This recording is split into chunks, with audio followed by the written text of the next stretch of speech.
It was so fun. We were had to yell down. Zip.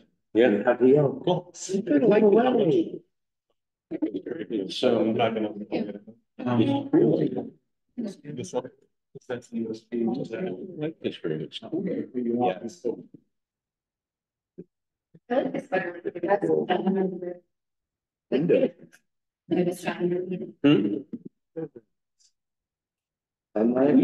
We didn't have air conditioning in our home until 2 years ago. No. Yeah. I mean, it's Vermont. Yeah. And then the only reason we have it is when we put on the addition, they suggested we do mini splits, and that's what we did. Yeah.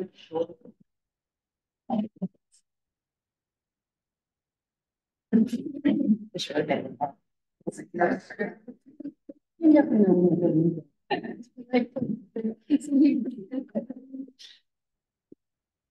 All the animals keeping it.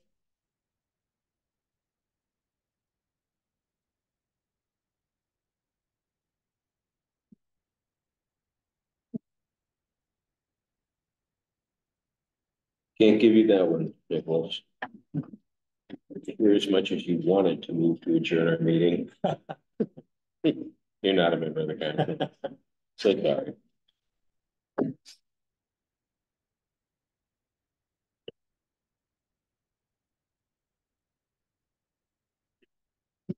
I don't know who did that. Who did make the motion to adjourn last week? Okay, give it to Sam. On the minutes, when we get to the consent agenda, you've got the manager moving to adjourn the meeting. Okay. I have another question about minutes. If we're talking about them under approval of consent agenda, is it Councilor Lozon made the motion? But you wish. Councilor, first of all, it's not Councilor Lozon, and I don't think the mayor can make a motion. Mayor cannot. So I'm not sure who made the motion to approve the consent agenda. Anybody want? Who made the second? That? We have the video. The second was no. Give it to anyone by consent. Oh. You made it? No.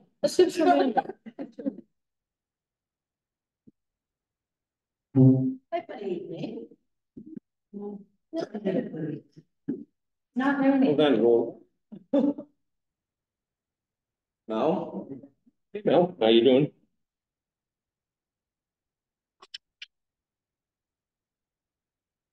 Good evening. Thanks for being here tonight. Thank you for being here tonight. My pleasure. New location. It's, well, I like this room, to be honest with you. I've always looked at the council chambers and figured put a wall up in the center of it. Staff needs offices. And we got that. Keep one side a conference room and keep the other side staff offices. I was thinking of that extravaganza though. I don't think I've been in the Barre out of since fifth grade square dancing class. Or square dancing show. It's not time. So last in the morning. Yeah. The 16th from my part. That's right.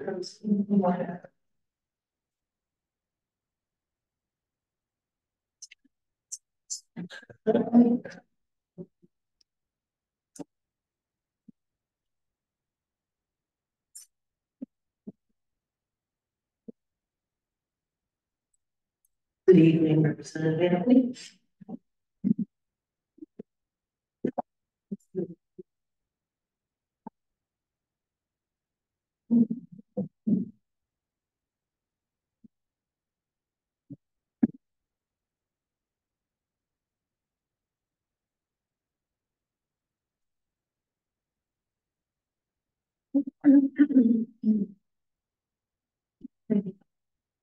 Okay, it's 6 p.m. on Tuesday, June 11th, 2024. We'll call this meeting of the Barre City Council to order.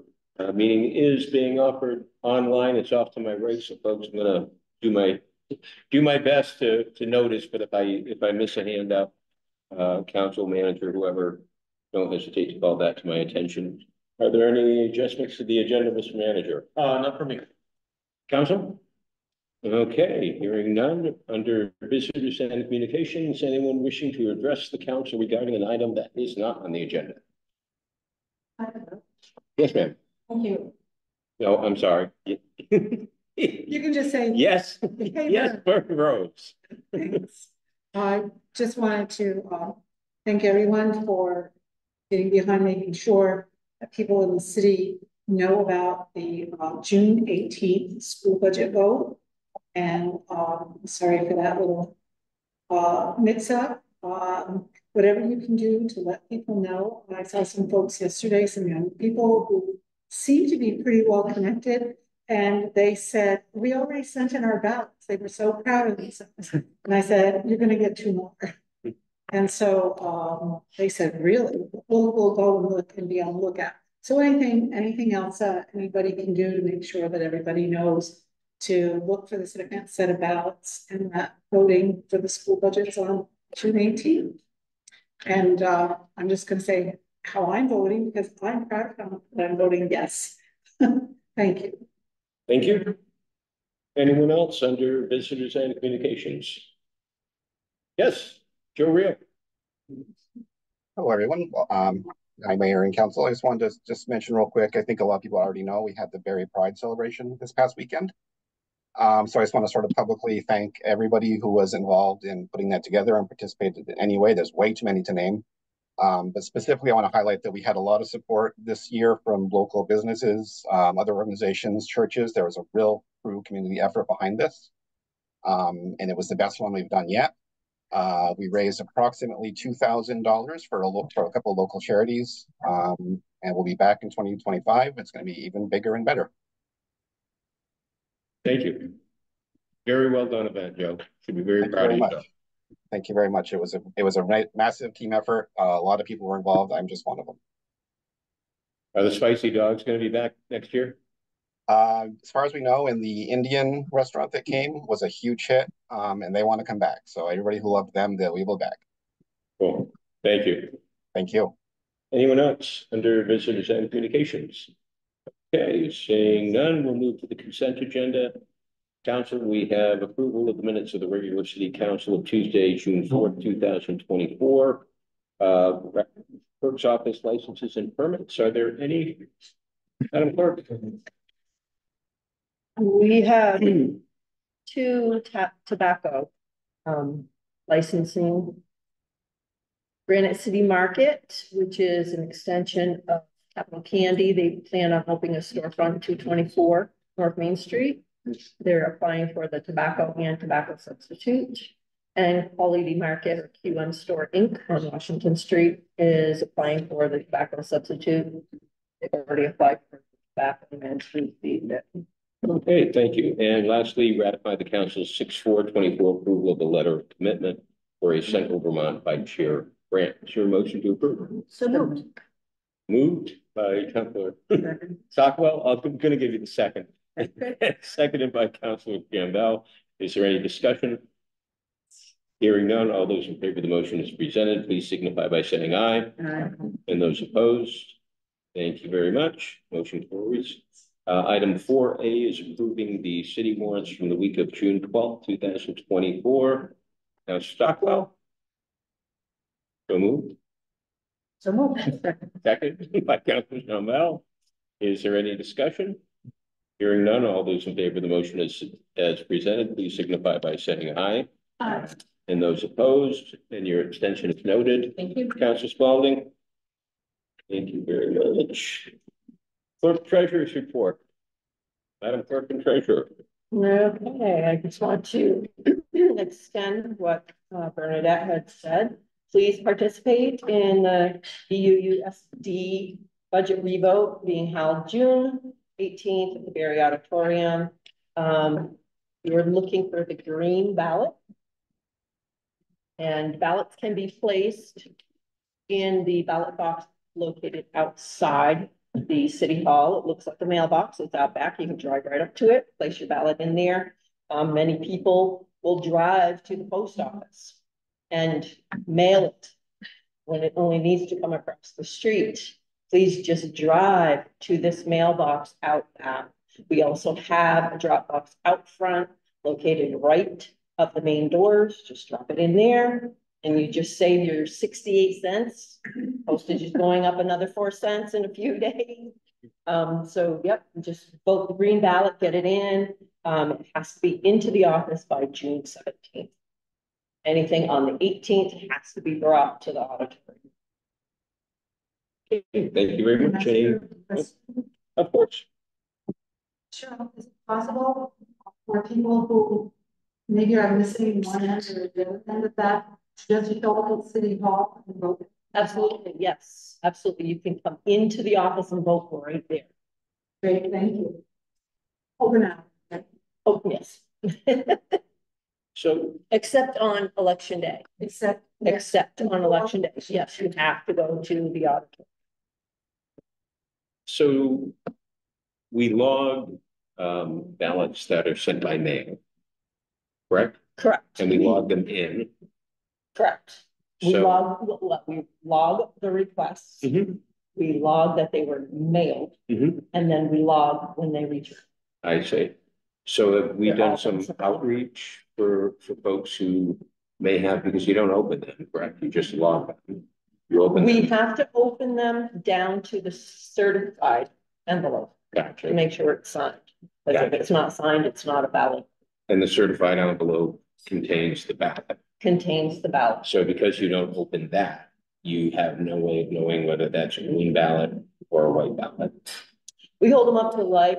We can see if it's Hey, fair green, enough, right? and fair enough, and ingenious. No, my point was simply, And and I'm sure the answer is going to be yes, but you likely do some outreach if Well, you get a white ballot no, and you haven't mailed a great. Do you ever do any outreach for folks?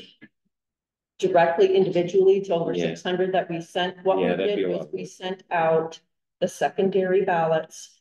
The envelopes themselves had notations that it was the corrected version. So the certified envelope for the green ballots have corrected version on it.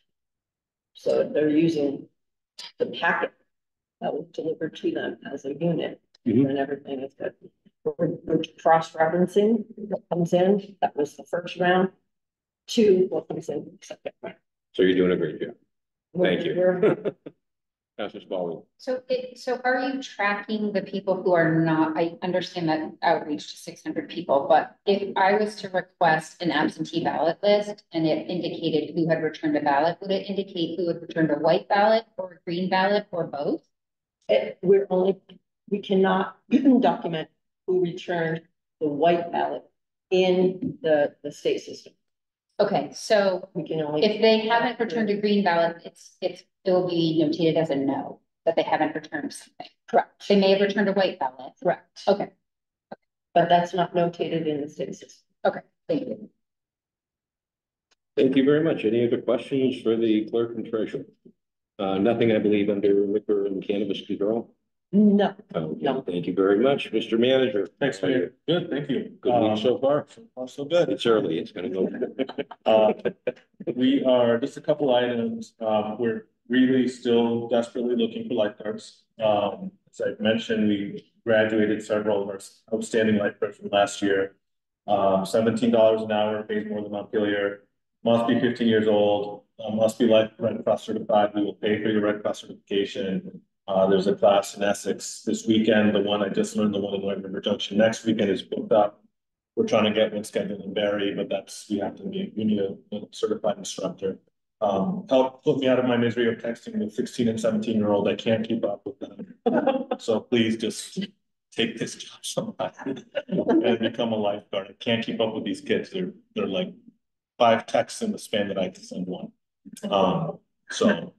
But they won't answer their phone. No, they won't. Maybe they don't really. I'm hoping they do. It's a great job. Have we done any outreach on social media? Yes. And I mean I'm going to rephrase that. Have we done any outreach on social media that 16, 17-year-old, 15, 16, and 17-year-olds like Snapchat or TikTok? Not TikTok, we have Instagram. So I don't know if they're following our Instagram page. I could maybe persuade someone in my house to post something on I'd be Snapchat. happy to send it. We have a really nice snazzy little flyer that we posted. I know it's been shared with the school district parents group. So we have had like an increase in activity. We just need these kids to follow through, take the class, get certified, and come take the job. So, anyway, we're really doing everything we can. I just got in contact with the contact information for a person who may be able to host a class here in Barre. So that'll be, I think that'll help with some of the people who don't want to make the trip. It's a commitment. It's a 3-day course. Anybody who's doing it is making a real commitment, which is in part why we're willing to pay. The class, what we're doing is if you pass the class, we'll pay the full cost of the class. We'll pay 50% upon registration. That way they have some skin in the game, we have skin in the game, and then upon successful completion, we'll pay them out. We're meeting Thursday with the team here, with the River Program folks. They were at the last council meeting, so CBRPC and the consultants that they have. We'll be meeting with them Thursday to go over some of our projects that was scheduled. Really looking forward to talk to them about all of that work coming up. And then this one's a mouthful, but this is Janet helped me here if I needed. The planning, this is more of a heads up to the council, in addition to the community, but the planning commission is asking you, the city council, to hold a public hearing on July 16th to revise the zoning ordinance for specific items related to S100 to come into compliance with S100, which was the legislation passed last year related to housing.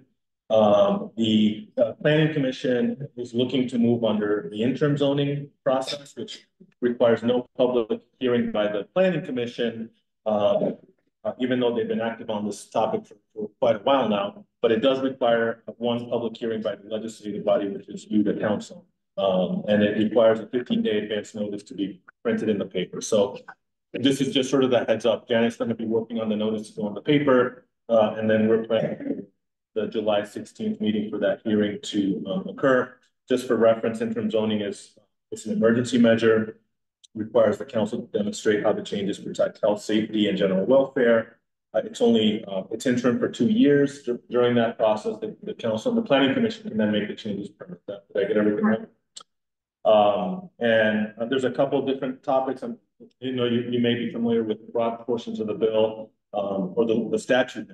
Those are the topics that the commission will ask for the hearing to address, which is a number of homes on a lot, parking requirements, minimum lot sizes, and density standards. So anything that I fumble anything?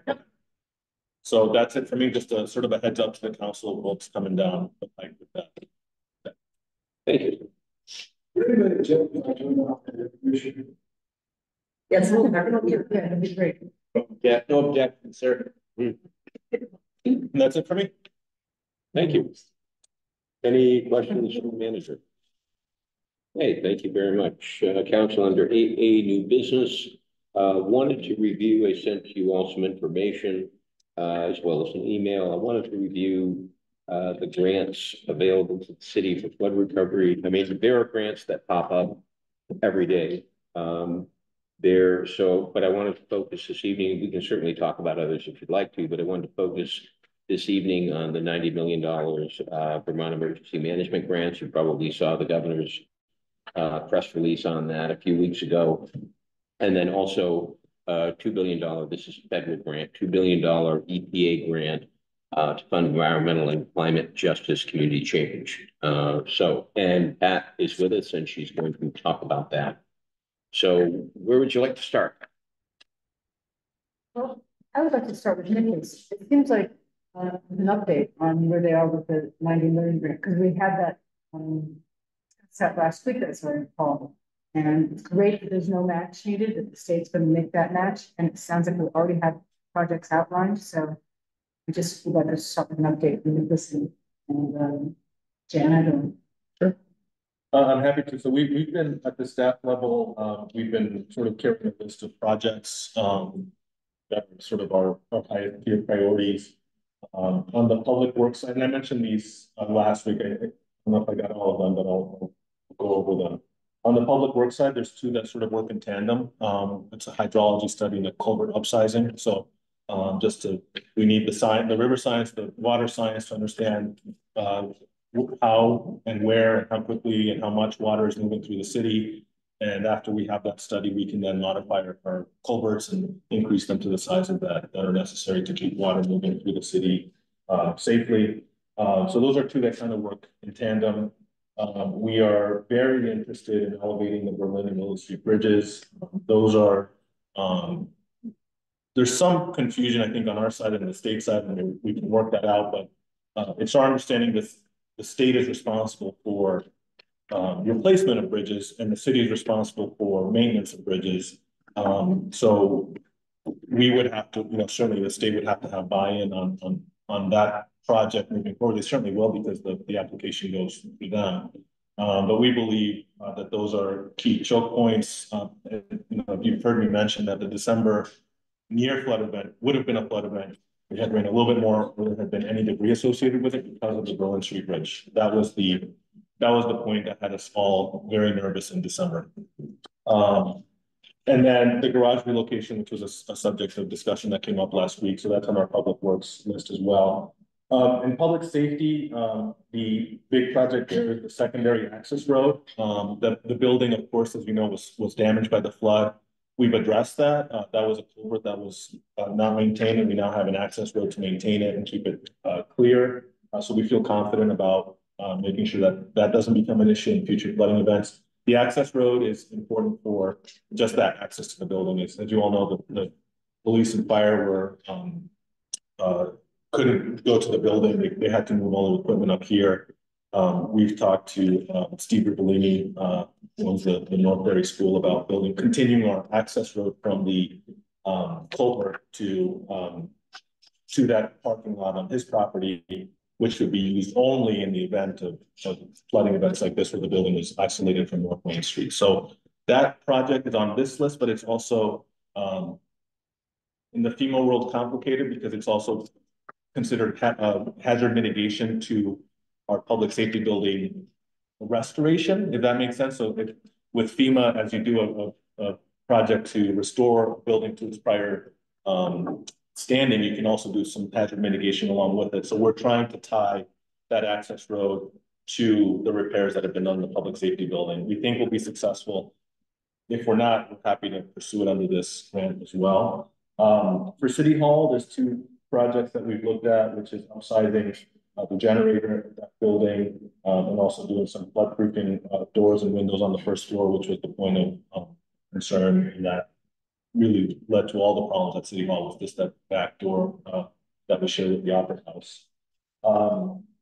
We are hopeful that we can do some landslide remediation with this grant as well. So the one that came to mind was Kinney Place, which is the one right above the Public Works Garage. This is a landslide that sort of shared between public and private land on Kinney and our garage below. The city hasn't done anything yet because it's not threatening any more city property at this point. As you know, we had to do some work with the owners of Kinney Place to do some emergency protective measures on their property in case that the bank became unstable. So we're hoping that since this is a zero match grant, that we could work with the landowners and sort of fix that slope for both the benefit of the city and the private homeowners. And then finally, this is the one that I don't think I mentioned, was HVAC and air conditioning at the auditorium. So yes, we have the Sanders grant, which is great, and that $3.5 million should be coming our way, and that included HVAC. However, if we're able to get HVAC and AC for the auditorium through this grant, we can use the Sanders money for other parts of the scope of that project. We think it's eligible because that's the regional shelter. It was open last July, as we all know, and into August, and it was really hot. So AC would be important, and we've had to open it in my tenure in the winter as well. So we did that on the last legs of one boiler. So we're hopeful that would qualify as well, since unfortunately we've had to use it quite frequently. We've also applied for, as a reminder, under the BRIC program that was due, the timelines faded in my head. I think that was early this year, late last year. Yeah, they have rolling. Yeah, so it was whatever the last round was. We applied for 2 grants under the BRIC program. As those were explained to us by BEM, those are sort of like longer term projects. They have sort of several steps. So they advised us to do projects that aren't sort of as imminent. We applied for some scoping money for river sedimentation removal, and that's not a fancy way of saying dredging. It's not. River sedimentation removal is science-based. It's been approved by A&R in Bennington. It's to study the river where it's, because of the disruptions to the river, where it's dropping sediment where it shouldn't be, and then removing it from there. It's not digging it up. That's not what we're doing. So because that's a longer term project and scope, we did that under BRIC, and we also applied for fortifying our water main on, I think it's Cobble Hill, that was exposed, and that was a BRIC application too. So. Thank you. Do you have, in terms of scope, I've got the projects. Do you have any numbers you can offer? No, not at this moment. I think that's part of what we're hoping to do with the river folks, to help us get that process started. Making sure the projects are eligible, and then my understanding is they can do some pre-engineering for us on that, which is the hope starting Thursday to get more concrete scope on what it would be. And it may very well be that we find out that I don't know what it costs to replace a bridge, but it may very well be that it's cost prohibitive, right? And so we end up prioritizing one to the other. But we don't have, besides the AC and HVAC at the auditorium, which is still also pretty back of the envelope. It was in the $1 million to $2 million range, thereabouts. That one, is ballpark. Kinney Place, we had 6 figures estimates from Sanborn Head, mid 6 figures, so 500,000 or so. Those are the only 2 that we have some ballparks. The others, we are hoping that the river pre-engineering. Okay. And are we giving, under the Vermont Emergency Management Grants, individuals can apply, residents can apply, they have to apply through the city. And obviously the city has to manage the grant. There's there's a commitment that's required, but do we have any plans to let folks know that if you have a residence in the North End and you want to pick your home up and you want to plug your home, you can actually apply for some of this $90 million through the city of Barre? We've been in contact with a lot of those folks that are in need of that elevation money are also on our buyout list and our substantial damage list. So we're in touch with them. We're pursuing them first through the money that the state approved, the $3.5 million that we advocated for jointly with Montpelier. Our understanding is that money will be able to move people more quickly through the process. The FEMA process will take longer, even under this 90 million. So our focus now is to get those high priority residences who we know need elevation or interested in elevations through the state money side, because we believe it'll move a little bit more quickly than the FEMA side. Mm-hmm. But we haven't really done any outreach. Not specific yet. We're still working. So on that $3.5 million pot, the state is still developing the rules for how that will be doled out. That will still require pre-engineering, elevation certificates, and anything else. I think those are the 2 big ones. Again, right? So those will still require those 2 pieces for the homes that move through that process. We have a general idea of who the high quality candidates will be for that funding, but we're still waiting for the rules to come in place before we approach them about what will be needed for that and what it will mean for them if they choose to go through that process. So, for example, that 3.5 million is for elevation only, right? So if you have $100,000 of damage to your house, you're still going to have $100,000 damage to your house. And if you can't afford that, you still won't be able to afford that. Your house will just be elevated, but for some people that may still, remain cost prohibitive. Mm-hmm. Understood. That's fine. For the record, that doesn't, and I do understand that BEM is willing to try to look at elevation certificates for all and do that for their funding, so it doesn't become an individual need to pay for those elevation certificates, which is another plus. And that they're looking for a list of where those properties might be both. That's a plus. Can I just Yes. follow up on that briefly? Is that elevation certificates for all flood damaged housing or just for the ones specifically associated with the elevation grant? Those that are required to do an elevation to be in conformance with zoning and flood regulations. So potentially anyone pulling a permit that needs to raise utilities and so on? I don't know about utilities, but elevation of the house. Yeah. It's you'll see markings on utility poles at times. Mhm. A surveyor goes out and actually marks the elevation of your building. So that the certificate doesn't have to do with raising utilities, just with establishing the grade of the The structure. grade the house has to be at upon completion to meet NFIP zoning regulations. You probably know more about this. But I just wanted to make the point that there does seem to be a willingness from the BEM to do a contract to get those certificates en masse for cities versus the individual property owner having to go after each certificate themselves. So they're just looking for lists. And we're looking to be creative with our partners on this too, just doing joint contracting. I mean, it's still all very preliminary because the money is not even money until July 1st. So we're still working through that process. But one of the other challenges once you get to the other part of, once you pick the homes for elevation, is getting the contractors to do it. And we've heard that they're years out. Could be a couple. Yeah. So doing a joint bid, hopefully with the guarantee of not just, 2 houses in Barre, 3 houses in Barre, but maybe, 10 houses across the 2 communities might be more enticing to a contractor. Yes. I know we don't know the rules for the buyouts yet, and we don't have the money yet, but could we push forward for those people who really said they wanted buyouts? Can we do a little door-to-door canvassing and see?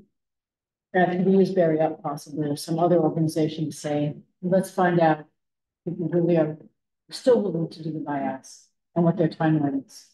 So I think that'd be great. I know the mayor's talked about doing some canvassing about just getting some sort of where are you at kind of information from those residents.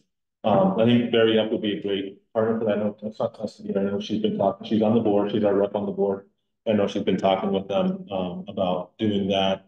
When we did the February 27th presentation to the council, which had sort of the ideas of Wabi Park and that cluster on 2nd and 3rd Street, I had reached out ahead of that presentation. That was the first time the council really saw the full map of the buyouts. Ahead of that presentation, I reached out to everybody on that intake list because that intake list dated to probably July 11th.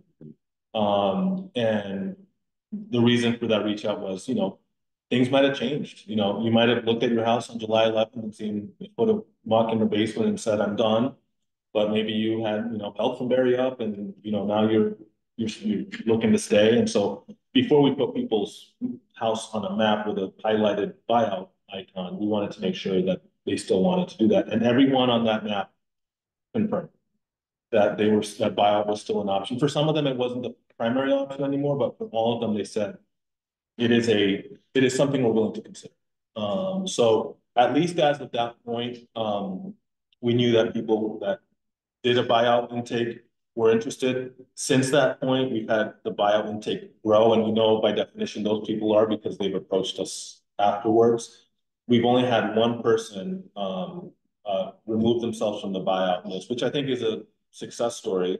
And actually hear about it next week from Barre Up, but it was that they got some assistance from Barre Up from their youth build program. And so they're staying, right? So we know of only one that's kind of gone in that direction. But I think I think that some of that canvassing would be a good idea. I think it'd be good to know where people are. It'd be good to get to the people who are in between Our contact has been really with the people who did the intakes. But you know, there's people in between all these houses that may not know enough or may need just some information, some questions answered.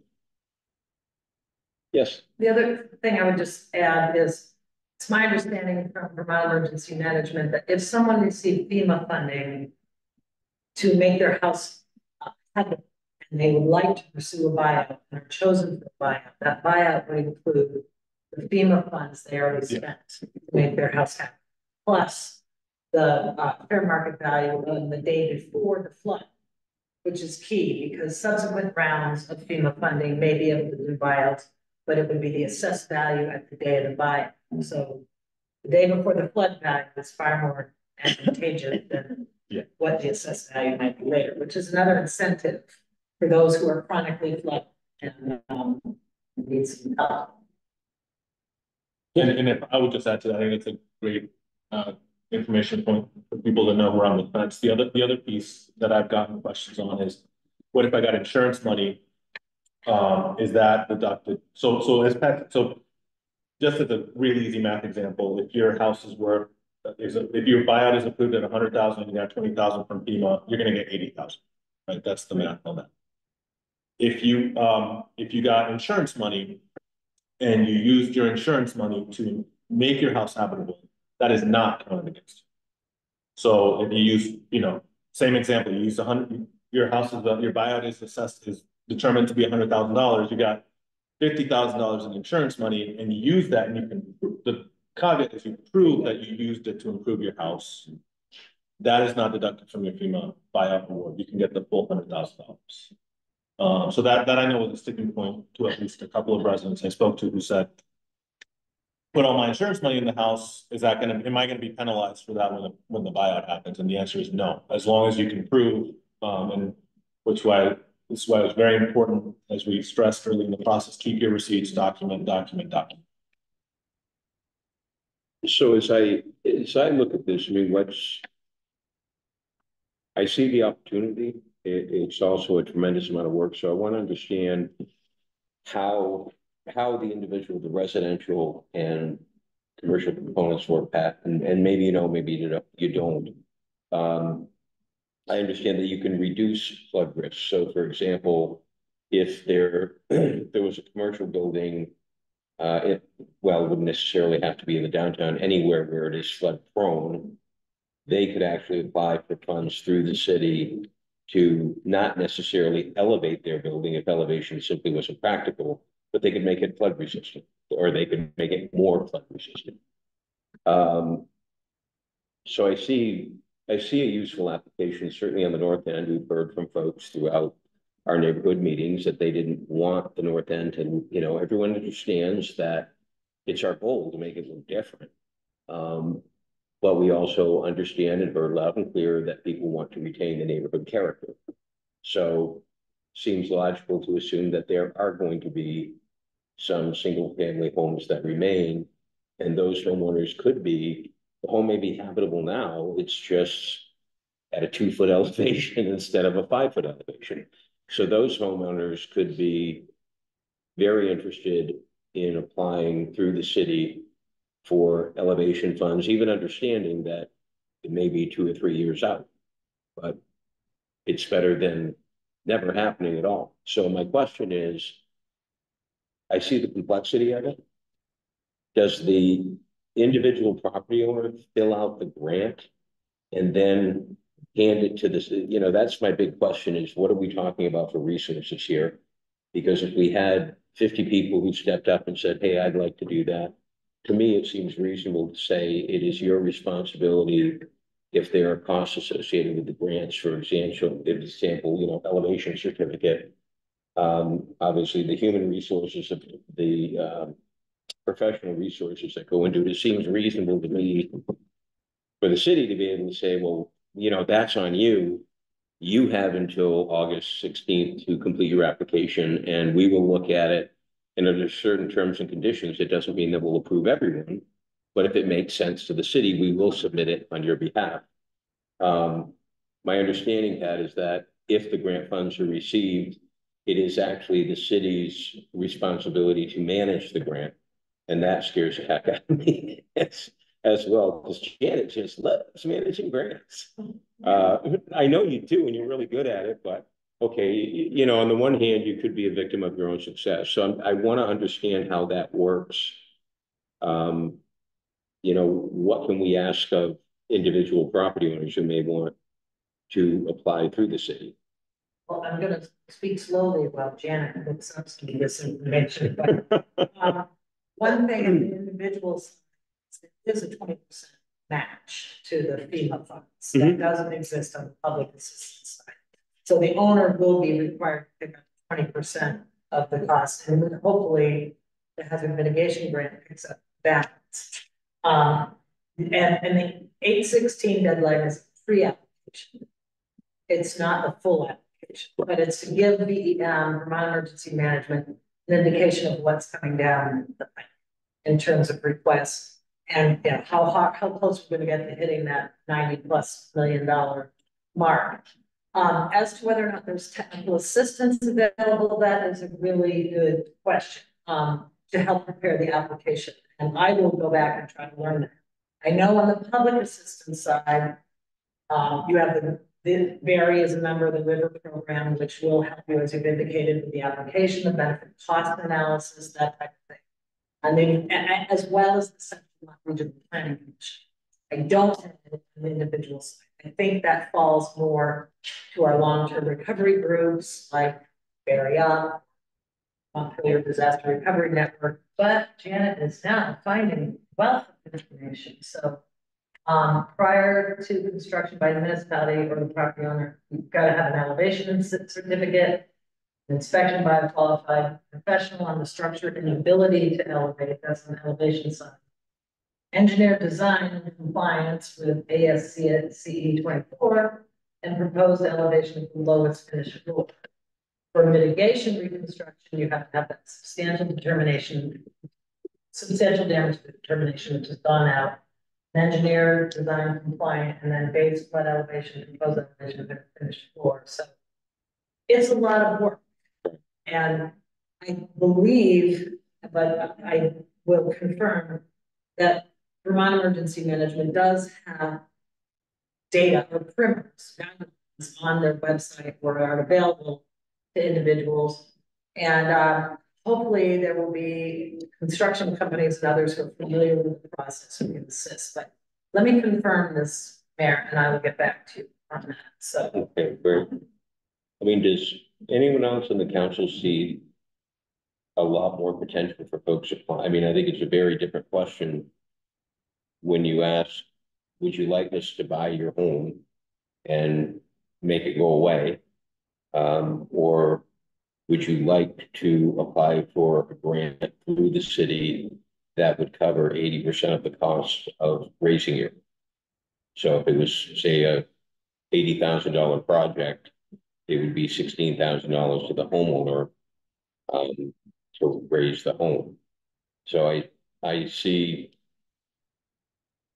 the potential for a lot more people being interested in something like this because, and again, it's not just, you know, if you have a historic building that, you know, there's a lot of buildings in our downtown, it's not practical. You can't raise them, you know, 5 feet. It just can't be done.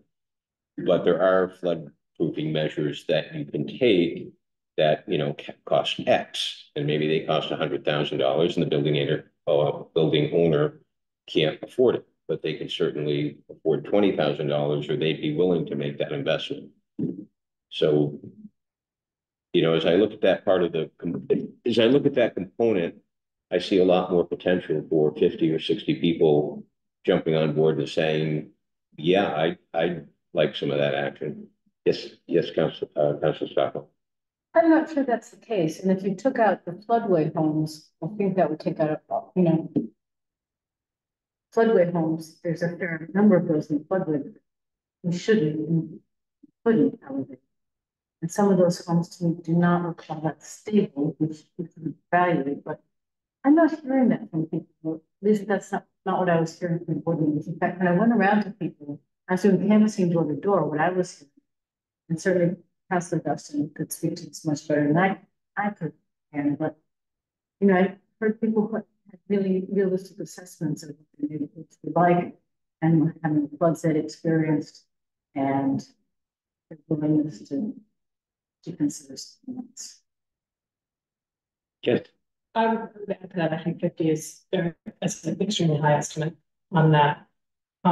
Based on, you gotta start with the number of substantially damaged, ratchet that down from folks who have no interest in continuing in that home, ratchet that down again with folks who are already pursuing some kind of mitigation on their own, support through Barre Up, or personally, I would be surprised if it's 20 or 25. I'm looking at the city manager and a little bit working with folks on a daily basis, but I'd be surprised if it's 20 or 25. And that might be high. I mean, I think the example that we look to a lot is water recovery after Irene, which I think they started with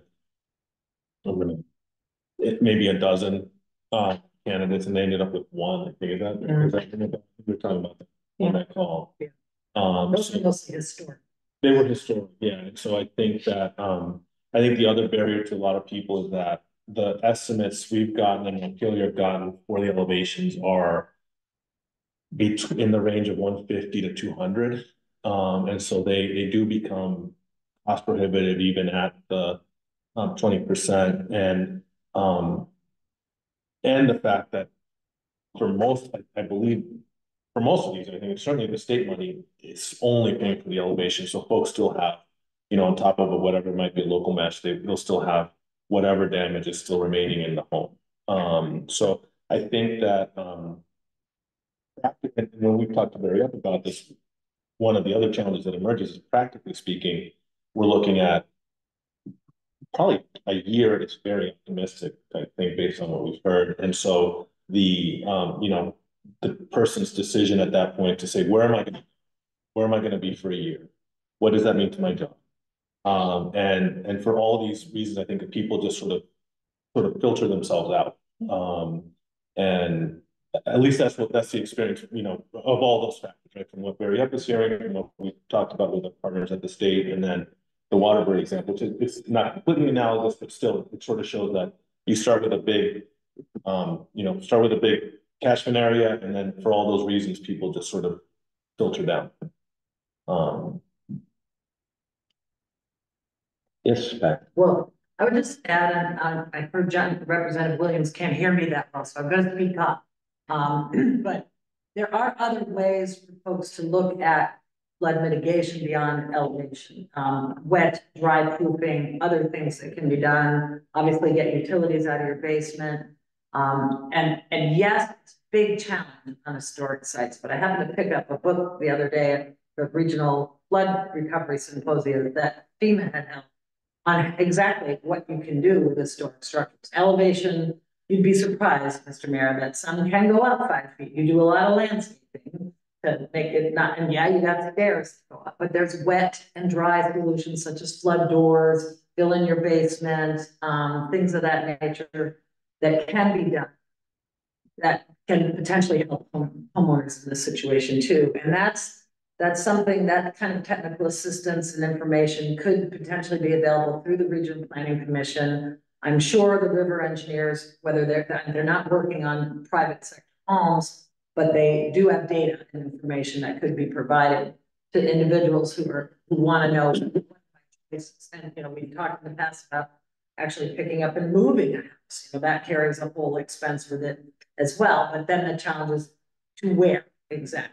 Yeah, and the acquisition cost for that parcel, and is it out of the floodplain? And Janet can speak to that. Any of these changes would have to meet the flood regulations in the community. So there's just no easy way around this, but there are options that people can pursue. Right. And my concern is, are we making those options available? You know, do they even know that? You know, because you're right, it's not necessarily elevation. It's floodproofing, and floodproofing can involve a lot of things. It can involve, you know, raising furnaces, raising utilities. And if folks look at that, we have how many homes in the bio program in the North End that have, I don't want to say committed, no one's committed till they sign, but how many do we have roughly? 57 citywide. So north end specifically would be the bulk outtakes, ballparking at 30. Just sort of in the Vines, Campini, Berlin, and then the north, the numbered streets, ballpark. Yeah. So 57 citywide. And including obviously the other side of it. The road. Yeah. And Vines, And Campini, yeah, so- and the balance are like, the rest of the clusters tend to be around Harrington, along Gunners Brook, and then River Granite Street are the next sort of biggest clusters. Yes. Two things. Logistically, would it make sense if we move the owl closer to the audience so that everyone on Zoom can? Oh, no, okay. It's just weighted towards this end of the. But I hate to unplug anything. I never touched the If it owl. can be done without unplugging, I Oh, wonder yeah. if that might, that's fine. Okay. That might help. That gonna some of be our better? other folks. Secondly, and I don't know if this is technically possible under the VEM hazard mitigation grant, could there be a bulk application? Could we say we've identified 15 homes that need utilities raised at an average cost of X dollars per home?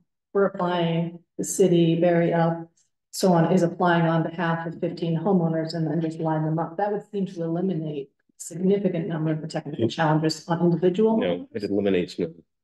Because you still have to have the base, you still have to have the elevation certificate, you still have to have the assessment. I mean, you have to be fairly specific in the application process, and the pre-application process is, and I'm sorry, is that what you meant with pre-app? With pre-app, they might cut us some slack on that. Well, I do think some congregation of application is possible, because as Nicholas has talked about, I mean, you. Yeah, I think that I'm less confident on the FEMA side, because my experience with FEMA is that they wouldn't do something that makes sense like that. On the, and all the buyouts we do are individual, they're all like super specific to the property. So I'm happy to ask that question. My guess is that it's probably gonna be no. That is gonna be more of a possibility with the state money. The state money is state money, so, we can work with BEM and Doug and the team on sort of what those rules are. And actually, we're sort of, we don't have any final decisions, but that's sort of the way we're heading. That bulk is good for not just the cities managing it, but also for getting economies of scale on contractor. And now the thing is that that's only going to be bulk for 3 or 4, not 10 or 20, right? So but that's why the onus is on us, and us, the city government, to identify the highest priority, most likely successful elevations for that money, because we'll be able to take advantage of those opportunities like bulk application, working with much more reasonable partners at the state than with FEMA on a faster timeline than we would with FEMA. So I'm more optimistic that that'll bear fruit much more quickly and easily than using bulk on the FEMA side. I suspect it just wouldn't be possible under their rules. Well, and I'll check with FEMA. You may have a point, because as Janet knows, the rules that apply. It takes FEMA money, and you must maintain flood insurance in perpetuity, so they need to know each individual property. So. Yeah, so maybe this will give you a different perspective, Counselor. We have applied in bulk, but there are several applications going in at once, because each one is specific to the property. And there's a budget that goes along with that property that includes their buyout funds, their the demolition part of it, the restoration part of it. It's very specific too. So at least for buyouts, we could submit a whole bunch at once, but they're all individual. Yeah, and I imagine they'd use the same rule for elevations as well. And a couple other things just to help you all as you keep these conversations going on. Historic structures do not have to be elevated, right? Exactly. But they can be flooded, and that's probably not a bad idea. They get to be exempted from that elevation. However, depending on is in that elevated structure, and I'm going to use the example of Depot Square. Dennis really wanted to go over the depot, and then they were told, well, if you really want to go in, those chairs constitute equipment, permanent structures. So then the depot would have to So you look for uses that don't require. Mm. And the other thing to keep note of is homes in the floodway cannot be. It's a terrible place to be.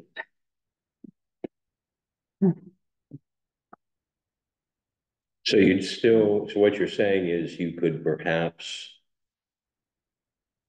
you'd just be submitting 5 or 6 at the same time as opposed to, because of the elevation certificate, the Ask Me 24 certification. Engineering. And all of the engineering that has to be done that is absolutely property specific. So it's very doubtful that we could say, hey, we're going to do these 8, get awarded, and then maybe be able to mix and match. That's just not likely to happen. And nor should it. I mean, at the end of the day, these are competitive funds. Vern, I'm sorry, you had your hand up for a while. No, that's okay. Oh, there's been some answers to quite a lot of it. When you're talking about each individual home has to prepare, get an engineer, do the elevations and all of that. Do we know, have we done any of that? What's a ballpark figure for getting, and can you even get somebody to do the work that they're being required to do to submit this, to this grant? So I think the elevation certificate in the pre-engineering is $50,000 ballpark. Per house? Yeah, I believe so. That's what I think that was what came up in our call last week. And so that's what some of the, yeah. $50,000 house, pre-engineering and all that is $50,000. I think so, Brian. That's what I took away from the call. On the elevation. On the elevations. Yeah, to see if a house can even be Yeah. raised, if it can structurally support being raised. And so, Engineering, is that what you said? pre-engineering. To get an elevation certificate, I think it's, just to get the certificate, I think that's about $1,000 per structure. But doing More anything now? that beyond that is. Better one. I could see where people would hear that and then just say, I'm not gonna, so when you're talking about, you have maybe how many people applied at the beginning, and you're down to like 3 or 5, one person. If they have to use $50,000 of their own money that they don't have to get that study, then it really doesn't serve them to be there. Well, that's why I'm trying to get the answers to the questions to see if, Right. because, it is important. There are some homes that can be saved. Just because the home is in a floodway doesn't mean it should be demolished, not at all. Not if you raise it. If you raise it, the water goes around it, never gets in. Well, we can't do it for a floodway. Sorry? Floodplain or floodway? Floodplain, I'm sorry. I said floodway. Floodway. Yeah. And so there may be homes like that. I guess my point in the whole conversation is simply, are we making people aware that these opportunities even exist? Because we all talk about elevation at a cost of $200,000. It's not just elevation. Right. It could be flood doors. It could be raising utilities. It could be a lot of other things. And even at a 20% match, although Pat expressed some optimism that the state might even pick up the 20%, you never know. But even if they didn't, if it's a $50,000 project that allows someone to stay in their home and mitigate against flood damage, that's a $10,000 price tag. Try to find a home, right? Try to find an apartment right now. So the whole point was, again, in response to the North End, the folks throughout the city saying, we understand the North End has to change, and we understand it has to change significantly, but we'd also like to retain some single family homes, some of the existing homes, and we'd like to retain the neighborhood feel. So for me, it's simply about making sure people are aware of these options and talking about whether we have the bandwidth currently to assist them. Yes. And I just want to we've talked about a lot of different mitigation options through the hazard mitigation program, everything from elevation, which as we've discussed is probably the most expensive to keep someone in a house, to buy out, to smaller interventions, as you just mentioned, raising utilities, adding flood doors and things like that. So those all present, I would assume under the grant, different levels of qualifications, different levels of documentation, and things like that, and different complexity. I just want to keep that at the center of the conversation because we've been sort of ranging between a wide variety of options with a wide variety of complications and expenses and complexities for residents. So some pieces of these may be more accessible than others, or more appealing, and less expensive than others. Right. Yeah. Actually, it's directed to Janet, I think, and Pat. So I guess I read through the DEM grant, but I thought you couldn't do wet proofing. You had to do dry proofing to be eligible for those funds. Am I correct about that? That's a good, I know historic structures you could do wet. You know? Commercial structures can be either. Okay. I don't know if this grant is being that much more specific. The general rule is commercial structures can be elevated. They need to be either wet or dry. So hopefully they haven't put that restriction. Good to know. Yeah. So, for me, I mean, I think we all agree that they're looking at the ultimate, which is buy out, the home is gone. I mean, there are some homes for which that is appropriate, but I am so mindful of the fact that forever is a very long time. That once that home is removed, that's it. You don't ever build there again. Even if you wanted to build a podium style building elevated 15 feet, you can't do it. Well, You can't build. Depends on which buyout. If it's a city buyout, you can use that space. But if it's a FEMA buyout, then yeah, it has to remain green. Well, the city has no money, just to be clear. But we have that money coming through, that 3.5 million. It's really. That's elevations, yeah. I think there's some, That's elevation, right? The 3.5 is elevations. I think there's a pot of money in the state budget that may be eligible for non-FEMA buyouts, perhaps. There is money in the approved budget for the flood resilient communities. Yeah, which could be, that could be a potential use. Yeah, the challenge is that we just still don't have anyone who's taking us up on that. Yeah. But and the pot of money is limited in their. How much? I won't hold you to it, Pat. I want to say 20 million, but don't hold me to it. No, I won't. Okay. Statewide, obviously. Yeah. Yeah. And it's important to keep in mind it's HMPG dollars. Awesome. And not necessarily exclusively flood mitigation. So there'll be a fair amount of competition for sure. So, and we haven't even gotten to the EPA grant yet. Well, I mean, unless anyone has, yes. Thanks.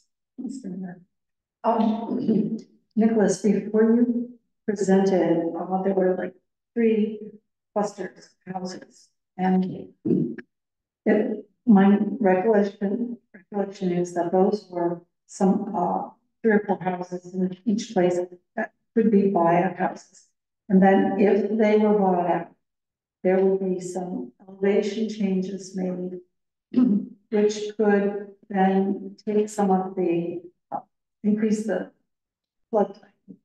Yeah. And how that's part of what the rivers are doing.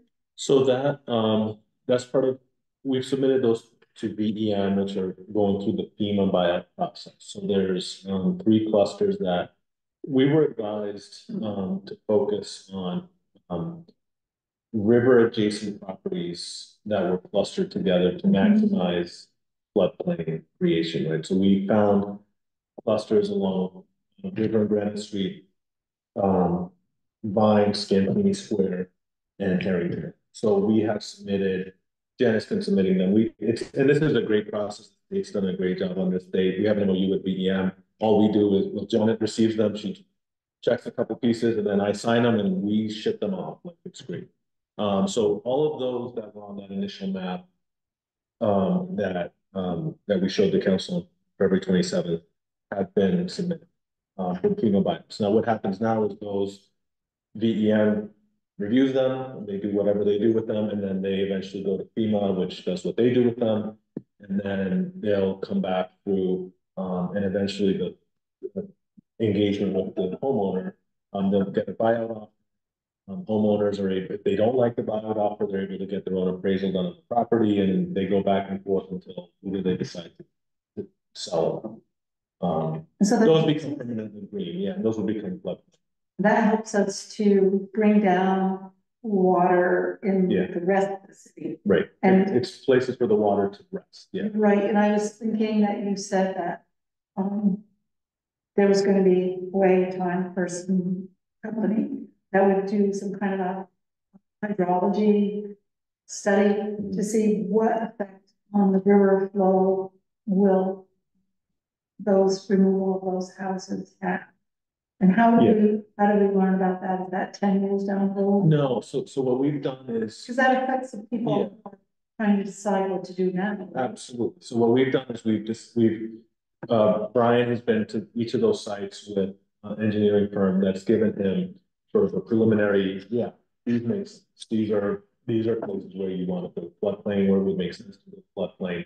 And so we've moved those forward to BEM with the knowledge that just like the homeowner can back out, the city can back out. Just like the homeowner can back out, the city can back out too. Right? And so, however, we feel confident enough based on having people that know what they're looking at, say, yeah, these look good. Like this is where you want to be restoring floodplain. So, once we get the formal study, we feel confident that it'll make sense for the city to restore floodplain in those areas. Okay, so that's something to keep in the background and moving forward is that it's a type of mitigation that affects the level of water when we have hydrology. Yeah, and that's another good one that the state's picking up the local match on those buyouts. So it's That's good. costly to the city. So Thank you. Yes. I need to ask some clarifying questions. So there's, it seems like we're talking about the BEM grant, yes? We are. Okay, and that can be used for things that we want to do as a city or for homeowners? Property, well, property, Individual property owners. yes, commercial or residential. So it can be either or, Yeah. both and.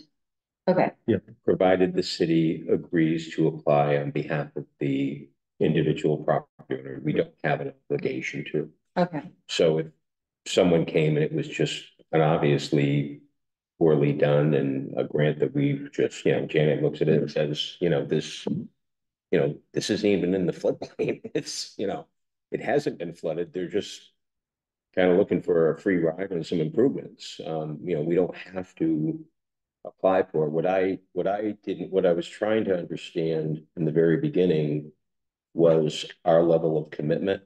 In other words, could we say to the homeowner, look, here are the grant requirements. You need to comply with them. You need to get your elevation certificate. You need to get your pre-engineering, you need to get these things done, and then we will apply on your behalf.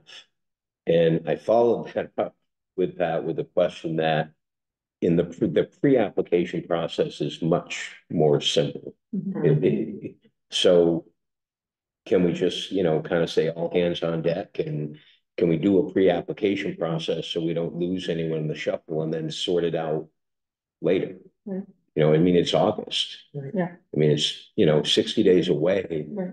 And if, we fail to apply for something either of our own volition or, I'm just concerned that we're not going to have the ability to keep up. I just see a lot more. So my other question is, we've been talking, with one reference to landslides for public safety building, but what about the other property owners who have been impacted by lands? They also able to, or are they Yes. just wanting buyouts? So most of them have been addressed through buyout. So we've done the 2 Pike Street one for buyout, or not finalized yet, but the buyout application was approved by the council. Same thing for the 3 other really prominent ones where one were destroyed or the one on Hillier Street, which was sort of an in-between case. The other landslides tend to be less severe, and we've contacted those residents, and there's no sort of after action. They weren't interested in pursuing that, and they're not threatening either the structure or the city property. Kinney is the one that's sort of in between, and like I said, the city's been sort of on a slow walking that one because it's not immediately threatening our facility and the house is not in immediate danger, but this would be a good opportunity, to help that homeowner stabilize that and then, stabilize the bank permanently for where the garage is now. Okay. Sure. So I can get those answers from you tomorrow? I'm only, will listen. I'm picking on you. I'll try to get them tomorrow, but by the end of the week. You do a lot for us, and I appreciate you. My pleasure. You all do, and I appreciate all of you. So, yeah, I mean, I guess as I look, just to kind of wrap up the grant funds, I mean, as I look at this list and I've just been doodling, this is a $25 million list. Yeah, or I don't know. I mean, depending on, well, bridges are kind of expenses, Right. I mean, I look at bridges, I look at the B-Trans budget, I look at the capital budget, and I'm like, okay, this bridge is about the same size, $6.5 million, but that doesn't include, and then I look at the Berlin and Willie Street bridges, and I'm like, well, how do you feather, if you raise the bridge up, how do you feather the road into the bridge when you're not supposed to elevate unless you're the railroad within the floodway?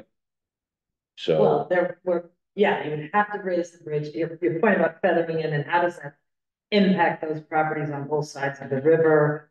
Do you have the space to feather that? I mean, that's all the engineering work that has to be considered.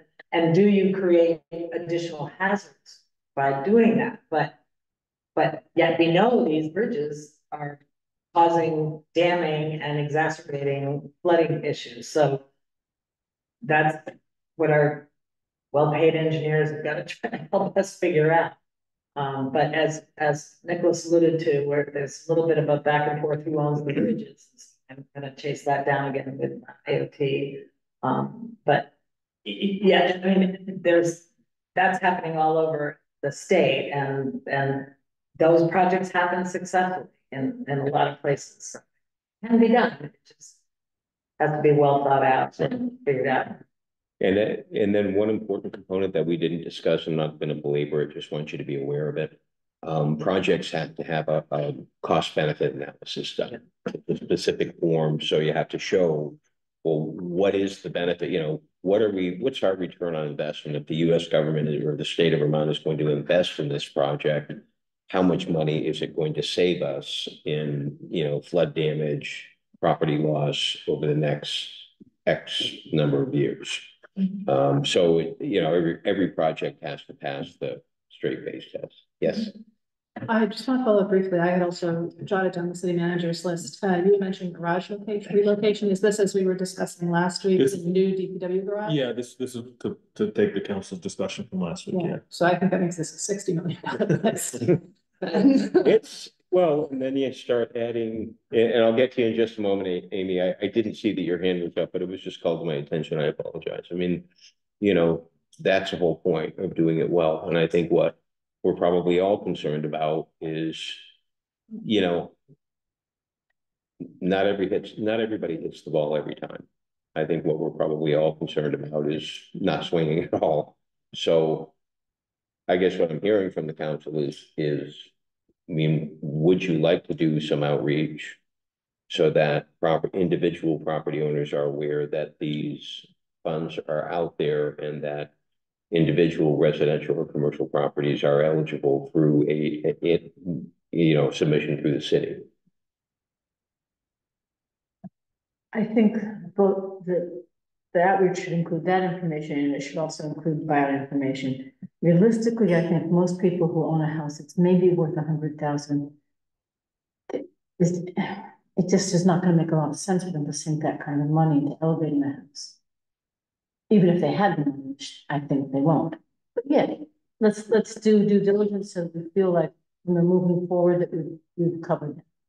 Well, again, that's all part of the cost benefit analysis that homeowner would have to, and for me, it's about individual choice. I mean, I was speaking with a man, just this week on the North End whose spouse is adamant that they're going to repair a home that they don't live in, but it was her family home. And she has a tremendous sentimental attachment to it.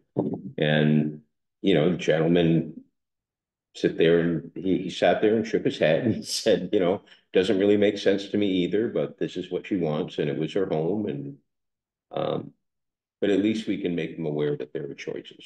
You know, my concern is that there are people who might be interested in raising their home or flood proof. It's not all elevation or flood proofing, or at least mitigating, and they are not aware that these funds are even available.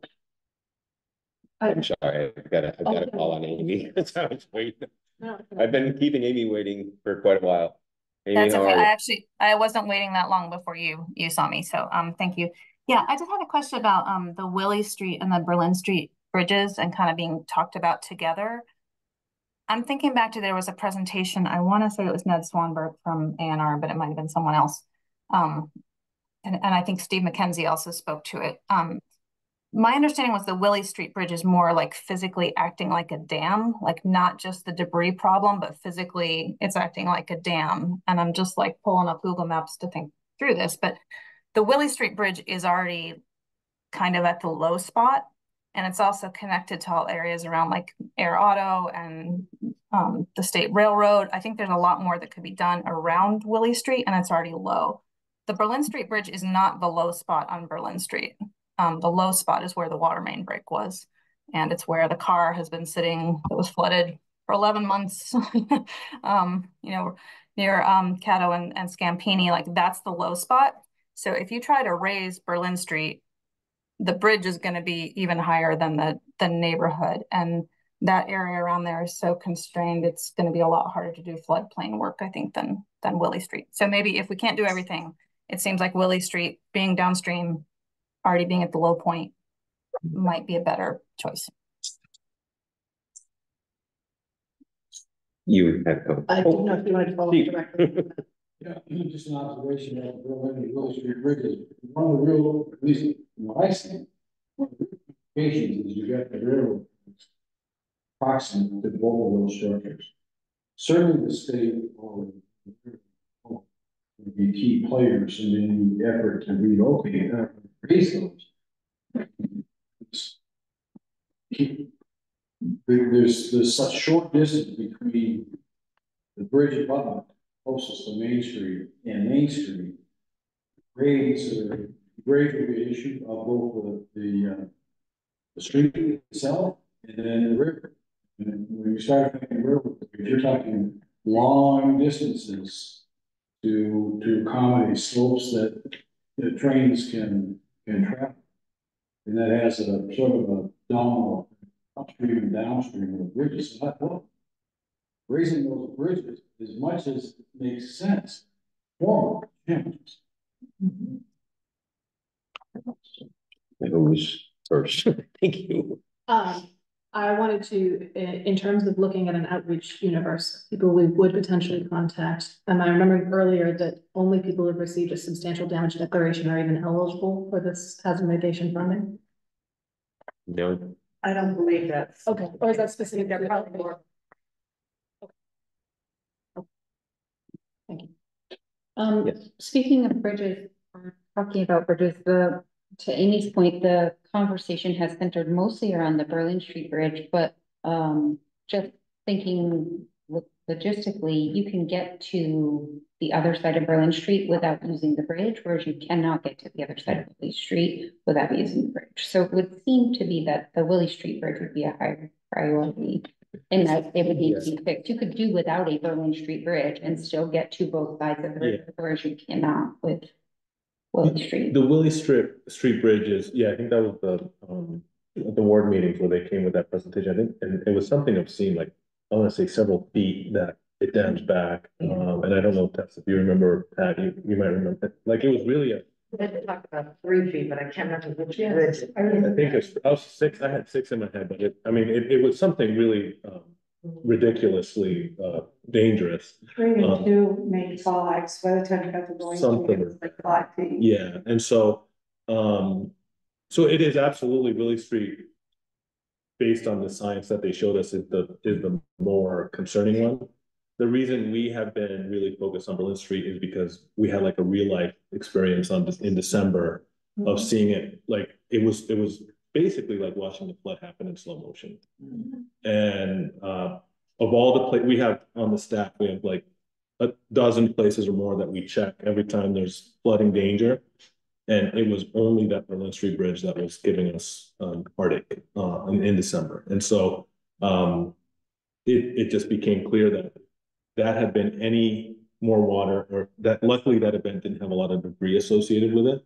If either of those things had changed, we probably would have had much, not like July, but still flooding, because by the end of that night, the water was hitting against the top of that beam on Berlin Street. So I understand that, but I guess Yeah. what I'm suggesting is maybe we just remove the Berlin Street Yeah. Bridge and fix the Berlin Street Bridge. And I know that's not gonna be popular, but it's also not popular that we don't have West Patterson open, and I hear about that all the time. Oh, So, I mean, things happen and we have to make hard decisions, so. but yeah, you're right about the access point. Yeah. What if we put in a drawbridge? We could just open it up. Charge a and toll, flow. Charge a toll. Okay, so, It's funny, but I think we know just enough about the emergency management grant funds to be dangerous and confused. So We'll see. we'll stop there. Pat, would you like to discuss the EPA? Sure, and I think Community Nick challenge has a PowerPoint he's ready to pull up, so. There we go. Great. May I just put in an early advance request to have this emailed to us? Yes. Thank you. So this is the EPA Community Change Grant, the Environmental Protection Agency. Federal grant. There's $2 billion available nationwide, as you can read. There's been a NOFO, gotta live in acronyms in this world. Notice of funding opportunity that's been out since November. No grants have been awarded yet. We are connected with a technical assistance provider who tells us there's 30 plus coming in each week, but none have been awarded. It's a very complex grant, one of the most complex I've ever encountered in all my years of grant writing. The NOFO itself is 96 pages. So if EPA wanted to know why they haven't gotten any good applications, I'd be happy to explain to them why, but I'm sure they wouldn't care. The due date is November 24 of this year, but our technical assistance provider has indicated we should really get that in by the end of July, probably end of August, more likely, because you can submit the grant, they review it, and then they can send it back to you for revision. But it's got to be in by November 24. We are looking at a joint application with the city of Montpelier. You can apply for up to $20 million per community. And that's one of the things that was so attractive, is it's a substantial amount of funding. There's not many grants that are out there. But it is EPA, and they've got a very strong emphasis on EPA type mitigation. If you could go to the next slide, please. Thanks, Stephen. There we go. The grant is to address climate change through multiple factors, not the least of which is greenhouse gas emissions, looking at mitigation as a result of climate change, energy efficiency, moving people off from fossil fuels, and it also looks at environmental justice issues. And in both Barre and Montpelier's case, there's substantial diesel and other fuel emissions that really exceed the national average, but also looking at other pollution reduction opportunities. The grants are designed to address the distressed communities, and you actually have to be on a map of distressed community to be eligible to apply. So it is distressed communities benefiting lower income, marginalized populations, really looking at empowering disenfranchised parts of your community to participate in the planning and the governance of what to do with this money. And therefore, there's a strong emphasis on community engagement. Sorry, Nicholas, next slide. The eligibility is census tracts. The good news or bad news, depending on your perspective, is all of the city of Barre is in what is considered a distressed census tract. Good news from a grant application, bad news from a general economic standpoint. There's one census tract in Montpelier, which is their downtown area, which is currently eligible. EPA has multiple requirements associated with this grant. I've got them listed here. Community action strategy, looking at climate resilience and reduction of greenhouse gases. Pollution reduction strategies, which can include monitoring current pollution, reducing current pollution and remediation. Community engagement and collaborative governance plan is a big element and a requirement. And looking at environmental justice and that the community drives project development and implementation. You can demonstrate in your community engagement what has already been done and that will be done in the future. So between the work Barry up did with BCRD, the community meetings we've held, we've got a pretty good story, but we've also got to define what that strategy to engage is going to look like going forward. Next slide, if you would, please. Thanks. That's the collaborative governance structure. You've also got to look at a community strength plan. How will the projects we're applying for enhance economic prosperity in these distressed communities? How will it advance environmental and climate justice? A real kicker here is readiness. Projects must be completed within 3 years of the application. And you have to be ready to initiate performance under the application no later than 120 days from award. You've got to be ready to put shovels in the ground or get things going within 3 months, or excuse me, 6 months of the award. You have to have a compliance plan, ensure that you're going to meet all the grant terms and conditions. And then there are also a myriad of strategies to pursue. You don't have to pursue all strategies. These are requirements. These 8 must be in your application. But we've been advised by our technical assistance provider to don't try to hit all. I think there's 9 or 10 strategies. Look at being a mile deep and an inch wide on your strategies. Don't spread yourself a mile wide and be an inch deep, which I think has been really important. But the real key to success in this grant is looking at what are the intended goals and how are we going to meet those goals. When I first was looking at this, I hoped there could be a strong housing proportion or section of this, and there could be that could look at new housing that's energy efficient, looking at weatherization and moving existing housing or commercial properties off fossil fuels. But it's, you know, we don't have the opportunity like most federal grants. Hey, here's what we want to do. Just give us the money. We've got to find it within this grant. And flood recovery is not seen as the primary purpose of these grants. However, looking at green solutions, whether it's flooding, looking at green solutions for for greenhouse gas mitigation, are all within the capability of this. But we have to show our need, as our technical assistance provider said. You want the reader to be crying by the time they get past those 2 pages of community need, and I'm like, no problem. So I think we can meet that. But next slide, if you would, please, Nicholas. So here's some ideas we're considering. Looking at energy efficiency, clearly. New energy efficient homes with no or less fossil fuel dependent housing, low to moderate income. Looking at whether that new housing could create paths to ownership, whether it be homes or condos. Can we retrofit existing buildings? That's supposed to be homes, not homes for fossil fuel reduction. Expanding the community rides or gopher program in the North End. That's a project that they're piloting right now, 100% electric vehicles. One idea that came up was, because of diesel emissions, could we be looking at some electric truck or bus opportunities here in Barre? If we're trucking granite from the quarry to the sheds, could we be looking at something like that? What else do we see as local delivery that's constantly passing through downtown that we could look at? EVs. Look at recreational opportunities in newly created floodplain, river access, or community parks, such as was done in Northfield and has been done in other places. If you would, the next slide, please, Nicholas. Additional ideas, we're looking at the HVAC or other improvements at the Barre Auditorium as a regional hub and evacuation center. We heard in the North End would be great if we had childcare. Or for low to moderate income, walking distance from the north, walking distance to a supermarket. Looking at financial planning and savings plans for low to moderate income individuals. We can look at revolving loan funds. In Montpelier, they'd like to look at adding additional facilities to their Montpelier district heat plant. as a means of reducing greenhouse gases. So a lot of ideas on the table, and these are being considered. If you would go to the next slide, that'd be great. But where are we now? We're still in need of a lead applicant. And the lead applicant, 20 points of 100 points of the application is the capabilities of your lead applicant.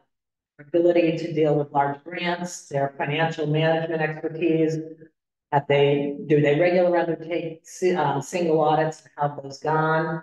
It can be the city. There is an administrative budget that can enable like hiring grant and or project managers, but clearly there has to be existing capacity in financial management, and I'm thinking that's not easily done for the city at the time.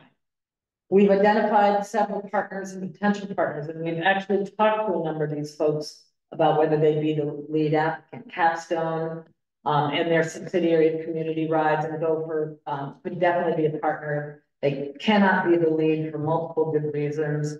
We've talked to Downstreet, Efficiency Vermont. I haven't talked to Barre yet, but Barre potentially could be a lead. Montpelier Disaster Recovery Network, but Barre and Montpelier could be partners for sure. Central Vermont Regional Planning has expressed some willingness to be the lead applicant, and they're still on the list. And just today, we had a great conversation with the Vermont Housing and Conservation Board, who handles multi-million dollars every year of federal and state dollars. I think they could probably get us the most points. But a number of the folks we've talked to about our lead as lead have said the same thing that our TA provides. Narrow your expectations. Do not try to manage 15, 10 projects. We've even advised one good project per city would be great, but I don't know how we can narrow this one good project. So per city, but there are projects that if we have good, strong leads and they can take the ball and run with it, that I think we could very easily do. One of the things we've talked about is talking to Downstreet to see how this funding could augment the Secondary Street development. That's almost shown. And as there additional funding that could be obtained in addition to tax credits, et cetera, that could really make that more doable, more affordable, more available. We've talked about looking at a park and river access, the Desero lot that's being purchased and bought out. The Barriod HVAC, I think, is still very much on the potential list if the city's ready to really manage it. But our lead can then sub-grant to the city or sub-grant to these partners to do the work. Another one is, the Montpelier connection to District Heat could work, but then also looking at could there be weatherization, heat pump installation, and other things happening in flooded home repair, or even expand that to other houses in and around, or homes or commercial buildings in and around Barre as opportunities. And so Efficiency Vermont is another one we just talked to the EIC today about what they can do. Their point to us was fascinating. They've got $10 million devoted to flood recovery and energy efficiency. They've spent about 2 of that. And so what they'd really like to see is our ability to deploy more funding.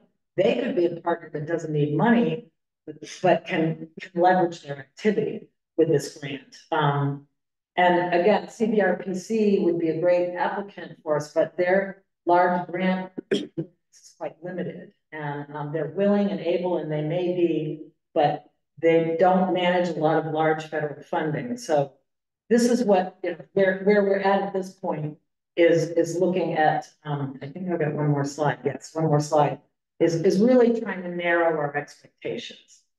We've also identified some volunteer writing help from Montpelier. Josh, Jerome, and I are sort of the primary writers at this point. I figured this would be my summer. There's a lot of work that remains. We're still trying to find a writer who could potentially take all the parts that get written by others, put them in a single voice, make sure the flow works well. The sort of last editor on this. But if we're going to include new housing, we need site control like today.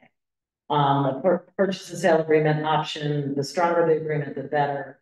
Because by the time you get through permit process, et cetera, it's going to be more than 120 days. It's going to take more than 3 years.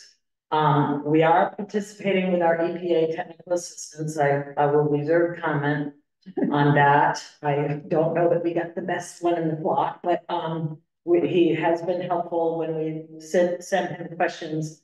There are a number of mandatory webinars that Josh and I have been attending, and our lead applicant will attend. Other things that we're potentially looking at are, could we hurry up and get something going with Wabi Park? Could we find a developer there? The other thing I learned today, which is not on this slide, is there are FEMA assistants. I was talking to Nicholas and Tess about this earlier. There's FEMA architectural assistants who can help us. Individuals going to be here from at least the month of July, if not 4 or 5 months, who for free can get some architectural renderings for us that can help.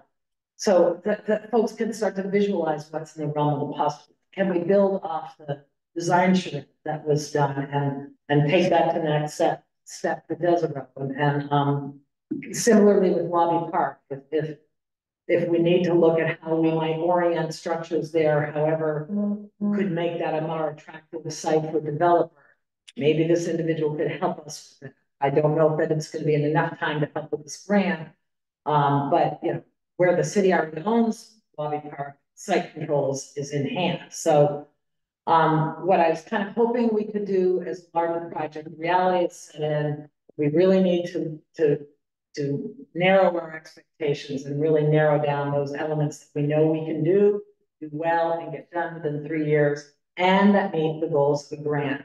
And I think with that, we can be pretty competitive on this grant application. And with that, I'm happy to answer whatever questions. I brought a 6-page notebook, so I can refer to that if needed. So. Councilor Stockwell. So I looked at some parts of this grant and I saw that they really stress that they have to have green elements. Yeah. What they want to see is no matter what you're doing, that you're using green methods, that you're using swales, you're using some sort of careful, natural methods to create a better environment. And that they want it to be they didn't use the words perpetually affordable, but they want it to be long-term available to distressed population, to disadvantaged populations. So it means like perpetually affordable. Essentially, it means perpetually or path to home ownership. So if we did Wabi Park and we connected it to the rest of the city through green methods, like we had a bike path and we improved the road and we improved the sidewalks, I think we could easily get a $10 million project. Especially if we improve the intersection of 62 and North Main Street. Yeah, and I think you're probably right, Councillor. Talking to Angie Harbin, she was saying if you want to build a multifamily unit, that's going to eat up 20 million right there, depending on how many units you want. So what we look at for housing, I think is going to be important. And I'm not excluding that, but that's why I'm sort of like leaning in the Seminary Street lot and saying, is there some way we can augment the affordability there, create paths to home ownership there? Because that's so much further along than where we are with Wabi at the moment. But yeah, I'd love to see something happen with Wabi. The other thing, who knows? If they haven't got a nickel awarded at $2 billion yet, this is the Biden administration. They want to get this done, but who knows what's going to happen in November? But could this carry forward, or will there be another round if this all doesn't get expended? And so who knows? There's also still community development block grants that are available on a regular basis, and overshadowing all of this is we don't have disaster money, the community development block disaster recovery money like we got post-Irene. Everything seems to say none of that's happening until after the election, but there is expectation there will be DR, as we call them, disaster recovery funds, coming through CDBG, through HUD, and that's where when that comes, there's another that second money to. Okay, now we can go do some things that are constrained by FEMA, HMPG, or constrained by this or any other grants we can see. So this is not our last time. I guess is my quick way of saying that. Yes. In your conversations with the technical assistance person, have they indicated 0 grants have been awarded because they simply have not finished the review process on incoming grants, or have they denied every single grant that has come in so far? Because I know I usually think 12 months for federal grant, submission to a yes, in my other experience. So could it be possible that a whole bunch of those 30 per week are about to get approved and it just hasn't come in the pipeline yet? What he has told us is none of the applications they've seen have been thorough, completed, had contained enough information, because they're doing a 30-day term. There's multiple technical assistance providers, several firms working on this. And the process is you submit a written application, you have a little bit of back and forth, then they can deem it final, and then you sit for the oral presentation. He just told us last week, and we meet with him weekly, there's only one going to oral from November, which again, I don't know, it's too bloody confusion, and it's a ton of work. So we've asked them where they've been weak, and they've been weak in like community engagement plan. And they've been weak and I sat in on a couple of webinars where it's a lot of Q&A, and budgets have been incomplete, or they've not properly really outlined the distress in their community, or they're trying to do projects outside of the eligible tracks or things of that nature. So my glean is that no, there are grants in the pipeline, they're just not deemed complete. And so he said there's one, as I say, going to oral presentation, and we'll see. But for $2 billion and nothing out the door, that suggests to me that there's problems. I mean, not just with the applicants, but I think the application itself asks for a lot. Mr. McKenzie. The term lead app applies to lead a municipality or an individual? There's several eligible lead applicants. They can be a community-based organization, a city. You have to have one lead applicant and no more than one what they call statutory party. So it's not an individual. No, individuals cannot apply. No, it's got to be a municipality, CBO, thing of that nature. Amy's online. Yeah, I'm sorry if I missed this. Does it have to be more than one municipality? No, in fact, if it is a municipality that's the applicant, it needs to be one. You can have a partner that's a second municipality, or you could have a CBO, community-based organization, that's the lead applicant, and then a municipality is a partner. And if Barre were to say, sure, if we can be the lead applicant, or Montpelier, Josh and I talked about it, given that all the census tracts in Barre are eligible, Barre would be the best applicant. And I think Barre would be the best statutory party to the application, given the conditions and the eligible census tracts. But, it's personally, I would say Vermont Housing Conservation Board has the experience. They're looking at it seriously. There's an actual EPA meeting happening in in Burlington tonight that Josh is at, and an individual from VHCB. I'm hopeful they need a little time to consider, and they want to see our sort of redacted action plan, because they're saying, if you're asking us to try to be lead on 8 or 10 projects, it's not going to work. It's too many. So I would agree. I think my question was simpler. I think I missed why Montpelier, given that Montpelier is mostly not disadvantaged census tracts. Berlin actually is. What's downstream from us is listed as an eligible disadvantage. So, they lost multiple mobile home parks there. There's a homeless shelter there. The regional hospital is there. So obviously Montpelier has lots of resources. If they were to be the lead, they have some city capacity, but they're also busy like we are. So I think I missed why Montpelier and why not Berlin, or why the joint application. Yeah, well, it was originally Josh and I were having this conversation. Berlin, absolutely. Thank you for reminding me, Amy, because they provide the contiguousness. There are 3 key communities in the watershed. They too would be a potential statutory, if not just regular partner. So yes, but we felt there was strength in the joint application of the two cities, given that they, same flood, different impacts, absolutely. But, showing that there is better consideration if you're looking not just regional as, not regional as like, 40 towns or anything, but multiple towns collaborating around multiple efforts is seen favorably by EPA, but recognizing different impacts and frankly, grant writing capacity and ability to pull this together in the time frame. It's not something I can do myself. Very clear. That's just that. I just wondered about Janet and Nicholas. What's your idea of who's the best lead from your perspective? We'll talk about that. That's next on the list. Yeah, Steve. A comment. This is gonna sound divisive, but I don't mean it.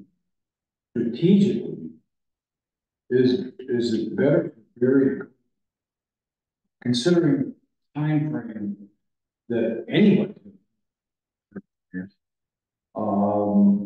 and just the need to identify projects in both communities,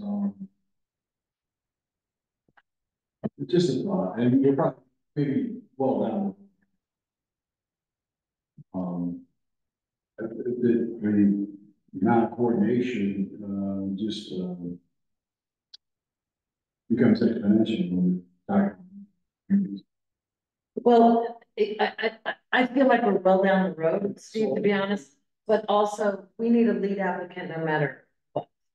And so if Barry says, sure, we've got the capacity, we've got the financial track record, financial management track record, et cetera, then maybe we pivot.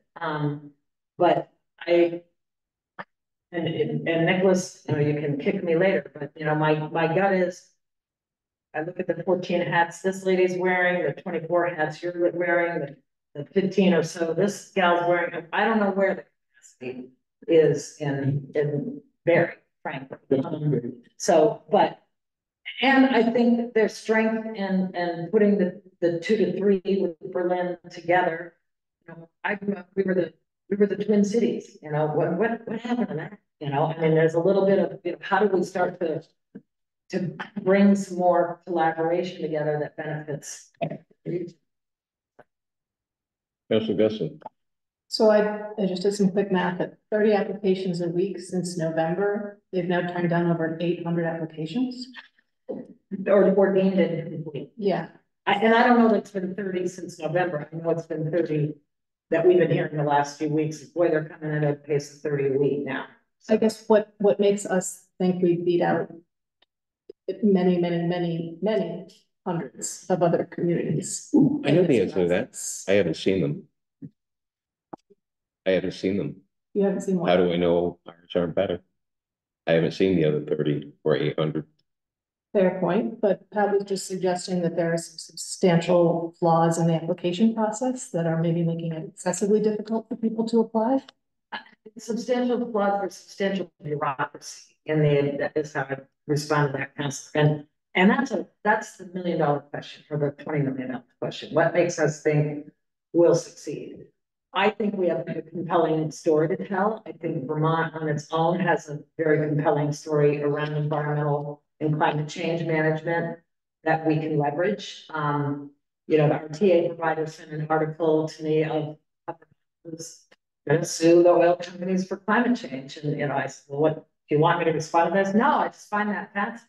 I said, well, you'll find Vermont to be a pretty progressive state environmentally. And so that's a really good question. Obviously going to leverage as much congressional delegation support as possible when this thing goes in.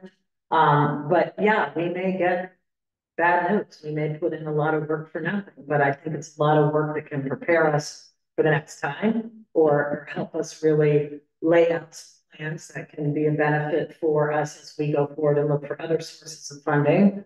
So to me, it's worth the work. And the proverbial you don't know until you ask. And so nothing ventured, nothing gained. Let's go for it.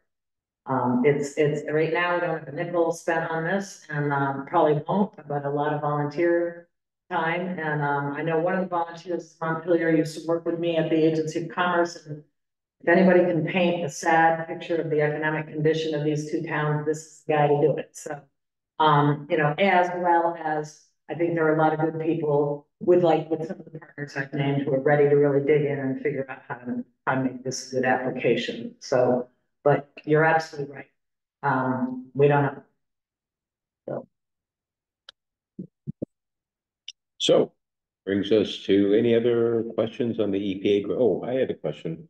The structures on Summer Street that we Summer Street, excuse me, Second Street that we have occupied. What's the total acreage there? What you and I did that one day in your office, and I didn't commit it to memory. Seminary Street, the second and third street plots are bigger. We did 1.16 comes to mind. It's over an acre. No, I don't think it was over an acre. It's bigger than Seminary Street though. Something like that. We don't have, yeah. Okay, it was sizable. Yeah. So my point is there could be other options, and we could even, we could couple Wabi Park with other properties, as well. So it's just, I find the grant very interesting and I find it impactful. I mean, it's a $20 million grant.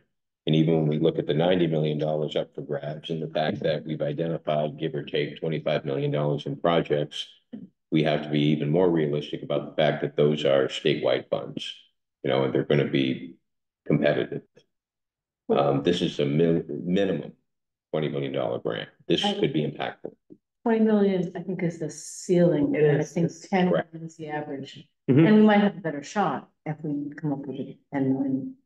Yeah, 10 million in housing is not Yeah, it's with not. with a unit running $350,000 for a small, 1,000 square foot housing unit. It's not hard to get to $10 million recycling. So, any other questions about the EPA grant or how it works? All right, Pat, thanks for all your help. Well, You are doing a ton of work, as is Janet, as is Tess, as is Nicholas, and just thank you, because I know it takes a lot of work to get here. it is my pleasure, and we will give it our best shot. I know you will, which brings us to item C, the one that probably keeps everyone up at night, including the city pool staff. Capacity. We've heard a lot about the opportunities, the emergency management grant, and these are just two of many grants that are available every single day. And we've heard pretty much consistently that our capacity or lack of is going to save us. It's going to make us fail. I want to build capacity. I want to do whatever it takes, spend whatever it takes, and I want to build the capacity in. Simple as that. But what I heard last week from Nicholas was that actually they have a good core of grant writing people and the skills, and support seems to be needed underneath that. Yeah, and how does that reconcile with what Pat just said? And if I missed my apologies about whether the capacity exists. No, I mean, I think that ideally, like in any of this, ideally, if I could wave that magic wand, right? People writing this grant would be a combination of me, Janet, Brian, Tess, right? Like that would be the group that's writing it.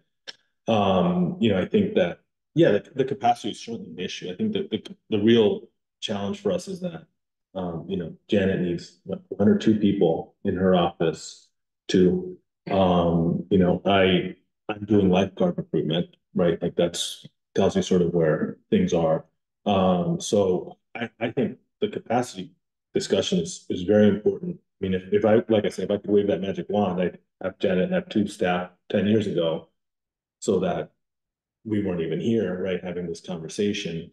I think if we want some fast capacity, we should do it right. I think we should, we have ARPA money that has to be spent by December 31, 2026.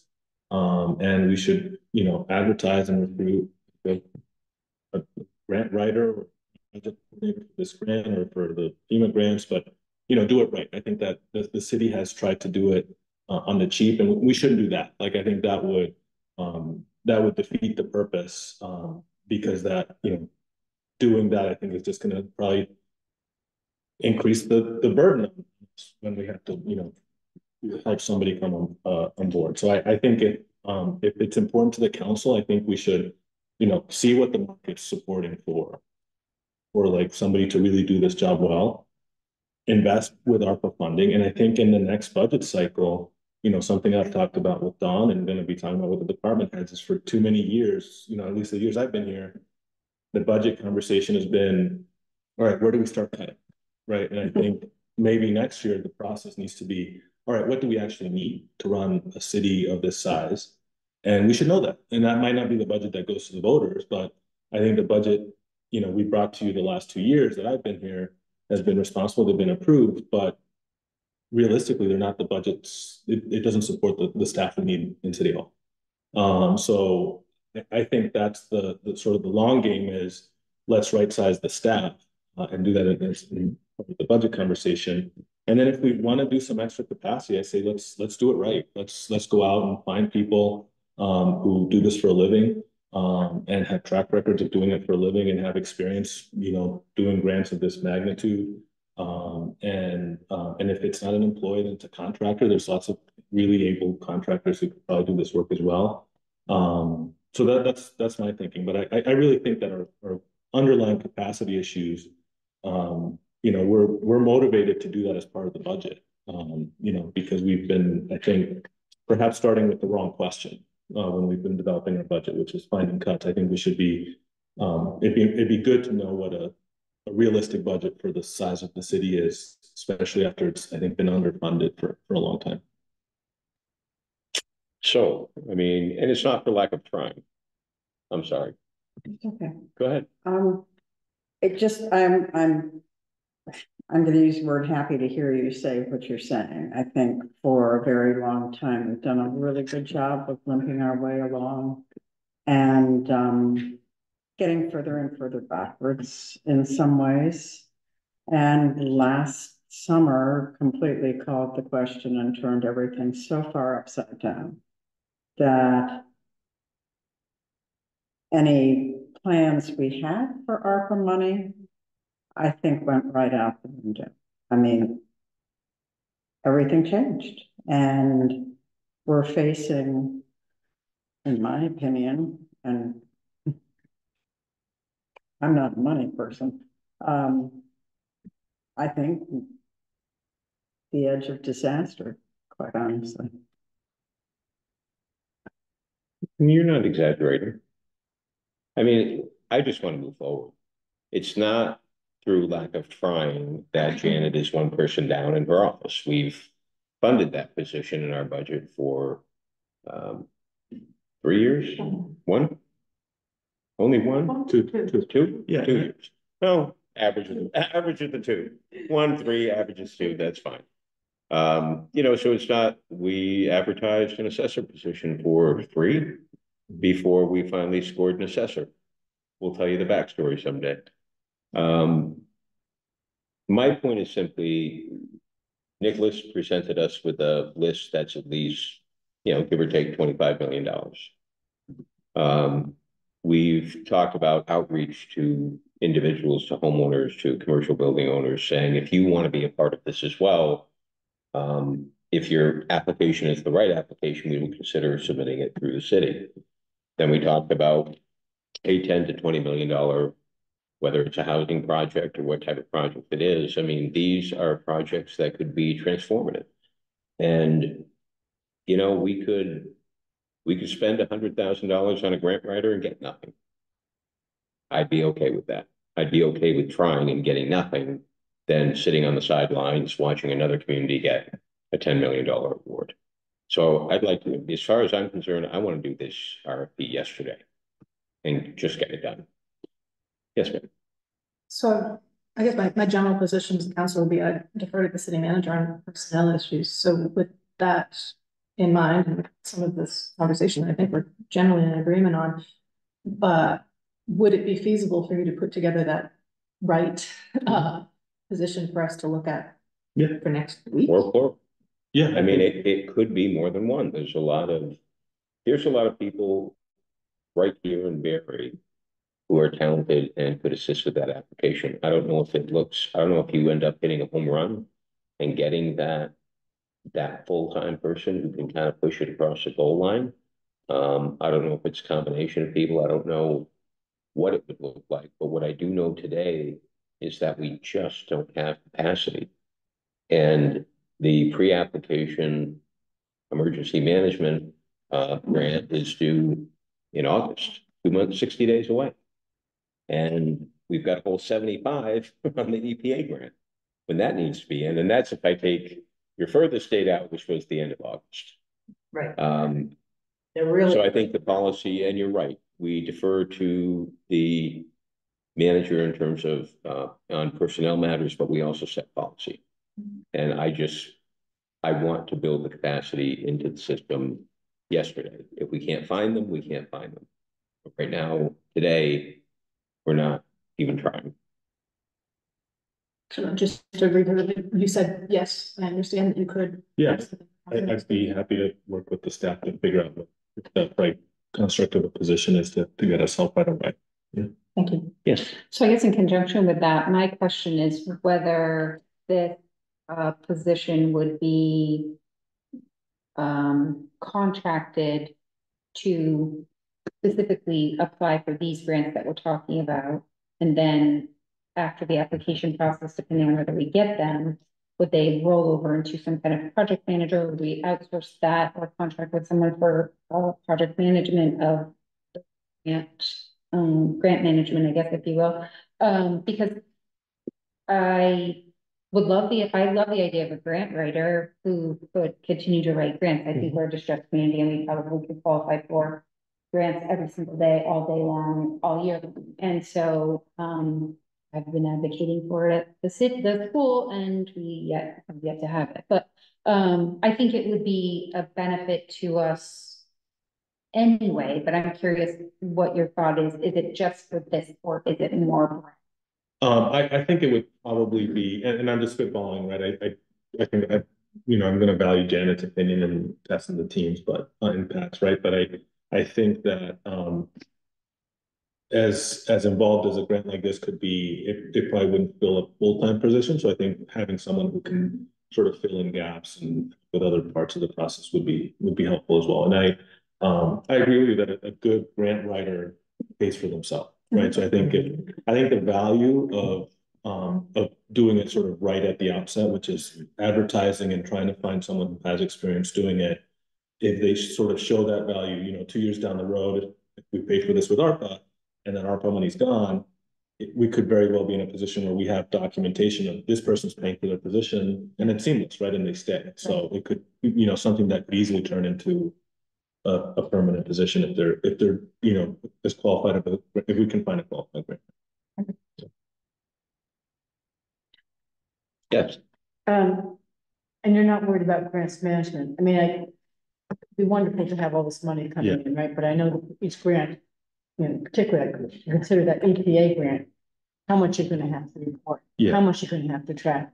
So I know that grants management is just as much of a headache as well. It's not more.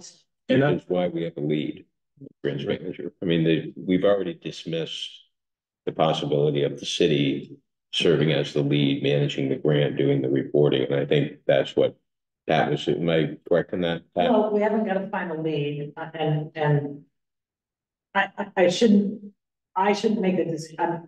If the city feels they can, then we should be able to find a way to demonstrate that the city has the capacity and the experience, and history, and that is big, as I say, 20 points of the applications.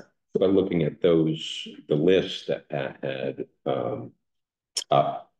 I mean, there were more than 5 of those organizations that I would be thrilled to work with, and I think could demonstrate that capacity. And that's for this grant. But if we have a full-time grant writer was actually bringing a lot of grants, you still have to do grants management, and that's sort of that's a general going forward capacity issue. Yeah, and that's where I want to be real sensitive and talk to the team, because I know that's Janet's one of her passions, right? So I don't want to Right, and yank that from Janet, but I think, you know, having we the, should make employees as happy as we can. yes. But so, you know, so I want to, as we think about what a role could look like, you know, I know that Janet is gleeful when she's doing grants management. Now she's not, you know, she's not writing all the grants, she's writing some of the grants, but she's, you know, so I think when I want to talk to her and the leadership team to see what the gaps are and how we can structure it so that we do get the capacity, but we, you know, someone like Janet who likes to do the management can keep doing that side of it. And you know, part of it is, you know, Janet, we do need a planner. And you know, but you probably also need like rank and file stuff, like another Michelle. Is part of the capacity that is also missing in that office, which I think probably have to address through the next budget. But anyway, that long way of saying yes, grants management, making sure Janet's happy. Absolutely. Yes. And so is the planner another position that we need to reconsider raising the salary? Don't know why. Yeah. I think that's, That was your question. Yes. I think that's something that is just realistically gonna have to be on the table. You know, I'm very interested in talking to CVRPC because the folks that we had coming to talk to the council last week, they're all junior planners. I think they're all non-traditional planners, and so I think that's something I want to talk to Christian about. How he's recruiting people, what he looks for, the soft skills he looks in people. I'm not sure we can afford, you know, even if we do raise the salary, you know, you know, a trained planner, but I want to know sort of what Christian looks for in people that he leads him to believe they'll be good at that job, even without the back, because that's another strategy to pivot. And I mean, we're not going to stop trying to fill the position, Janet. We'll, you know, so you never know. I mean, my point is that we do not have the capacity. I don't see the city having the capacity to complete either of these grant applications, the numerous, obviously, that's going to be required under BEM, because keep in mind that all of these projects that Nicholas outlined are individual grant applications. It's not one, it's multiple, as would be the individual residential and commercial properties. So I just don't see us having capacity to complete any of these meaningfully, competitively, and I don't see us trying. I just want to try. It may not work. We may put I mean, it's happened before. We've put RFPs out there for Wappy Park. We got nothing. So, you know, it could happen with this, but at least we could say, we tried. We thought outside the box. We tried. That's how we got an assessor. It sounds like though that BEM is well underway and you've defined a number of projects and that the pre-application is fairly easy. And the other things I'm thinking is no matter how we advertise, we're not going to have someone who's going to whip out that grant in August. Right. Thinking outside the box, I bet we could. If we're a little rigid in our approach, that never gets things done. But I think we can. I do. If we try. So, are we agreed? Just to be clear, what we are agreeing on, that the city manager is going to put together a proposal for what he believes would add capacity in this way to city. And submit an RFP as quickly as possible. So something for us to look at next week. As quickly as possible. And 2 weeks from now, it'll be the end of June. So Yes. could it possibly be that Nicholas has something for us before next meeting and then we can vote on it? I Is don't that want to make those kind of asking demands on this time. That's tough, meaningfully.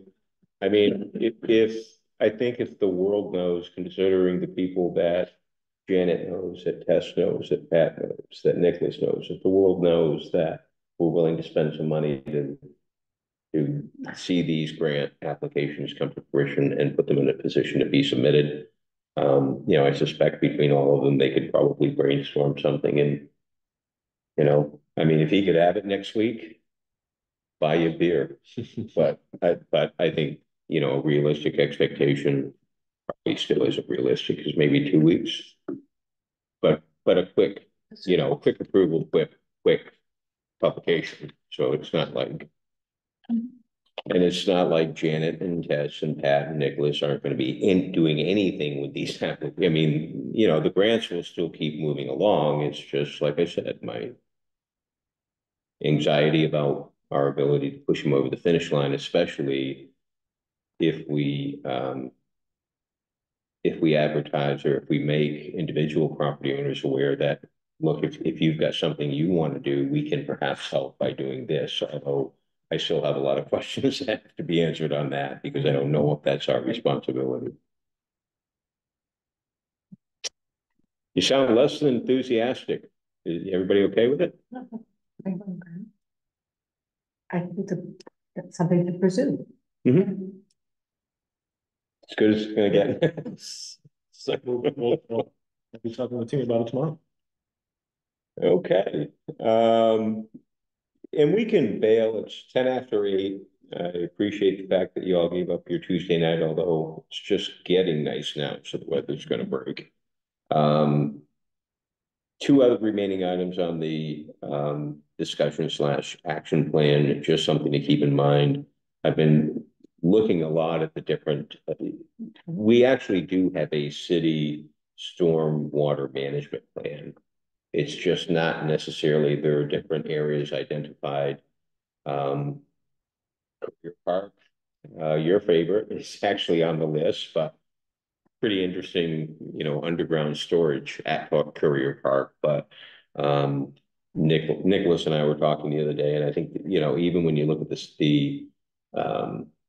everybody calls it the Potash Brook, I call it the Edgewood Brook, but the brook that runs down by Courier Park, you know, we were just talking about that, and I said, you know, there's a lot of real estate between where that water enters the city and where it ends up on Courier Park. There's probably more we could do. So my thought is just that as we think about these grants and as we think about possibly hiring a grant writer that could morph into a full-time position, should we start thinking about prioritizing our stormwater master plan again?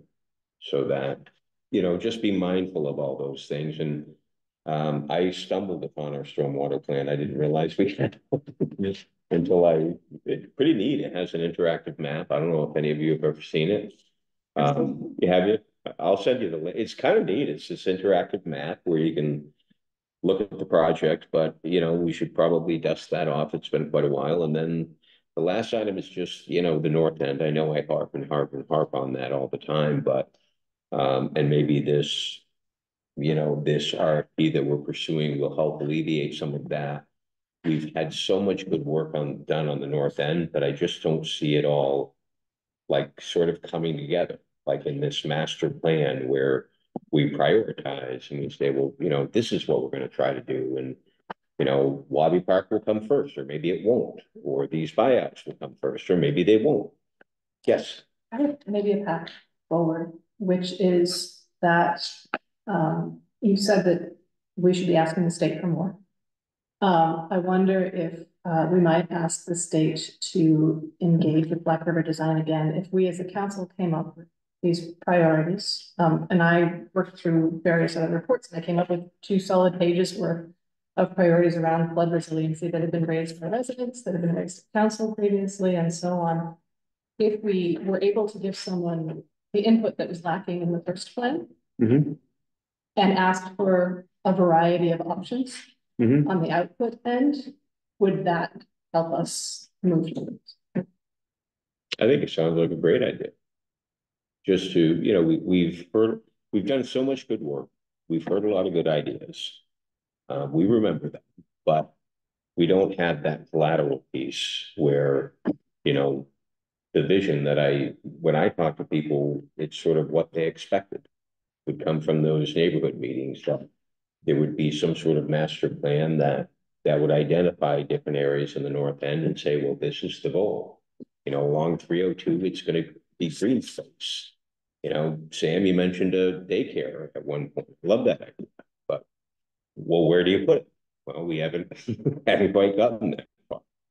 I mean, if you want, I actually have a 5 by 10 foot poster of the North End. I thought it was a poster, it's actually wallpaper when I ordered it. So, but we could hang it up somewhere. And just brainstorm a little bit and think about what could be. And it's, I think it is going to be very useful as we, you know, as we pursue projects like this. Where it sounds to me, Pat, I'm not putting words in your mouth, but it sounds like you're focusing on that housing project just because of the sheer size of it and how competitive we can make it, telling the story, which could bring, as you've mentioned before, a path to homeownership. You know, they don't have to all be apartments. They could be individual homes that just happen to exist in a larger building. So I love those ideas, but we never seem to get them into a master plan where we can have something, a collateral piece that we trot out, that we all have. And every time we talk to anyone in state government, or we talk to any of our senators or our representative, we're trotting out our master plan and saying, see, this is what we want to accomplish. So, yes, ma'am. If I may, as I talked to Nicholas and Tess about, we're gonna have some FEMA capacity in July with an architect, who works for FEMA now, doing this work across the country. And one of the things that he has indicated that he could work on is a long-term recovery plan. And he's also done a fair amount of mapping, like in Selma after the tornadoes and other places of the affected areas, what buildings are inhabited, habitated. I know Tess is working on that inventory. But my point being, we've got some free potentially coming to help with some of this. And thinking maybe on your flood master plan could be something. Don't know on the north end. I mean, I've asked him if he could do things like, what could we envision for park and plantings and et cetera for carbon mitigation, like on the Desborough property or some of the buyout areas for river access. And, oh yeah, absolutely. So, and then we're looking for things to keep them busy. And I was kind of like, no problem. Between us and Montpelier, we can keep you busy. So just as a side, and that could be something we could have, potentially even on the north end. He's not licensed in Vermont as an architect, but he can certainly put conceptual plans together that could then maybe go in final licensed architect. And I mean, we clearly have to go engineer, just starting points, just to throw that out. Mm-hmm. Does everyone like that idea? To try to advance. Yeah. Nothing set in stone. We're still going to have a few neighborhood meetings, but Sounds fun. Sounds great. Nice resource. I just want to make sure that we're organized and that we're following the city manager's lead, I suppose.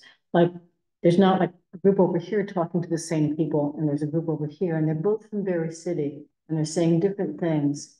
We have different plans from different people. That's what I want to make sure doesn't happen.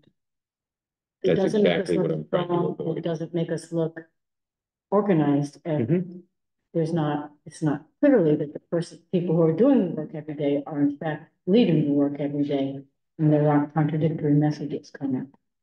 So, I mean, I don't know if that is happening, but it seems like it's potentially happening. I want to make sure it doesn't happen. Oh, it's absolutely happening because we don't have a master plan.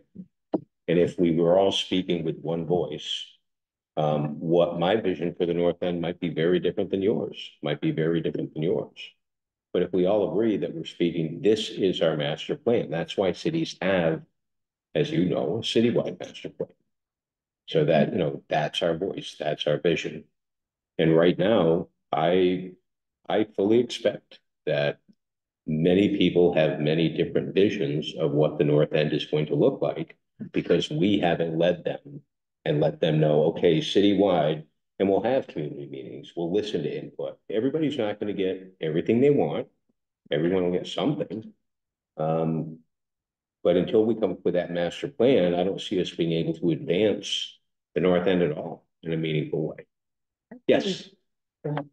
I feel, I mean, I think a master plan is fine, but I mean, honestly, with no disrespect to the North End, I think there are a lot of people that were impacted by the floods of July, and I don't think that we should only think about the North End, because I think there are people in Courier Park who were very, who are displaced. There was someone on Courier Street because of a landslide that was displaced, and you probably wouldn't have been able to predict that.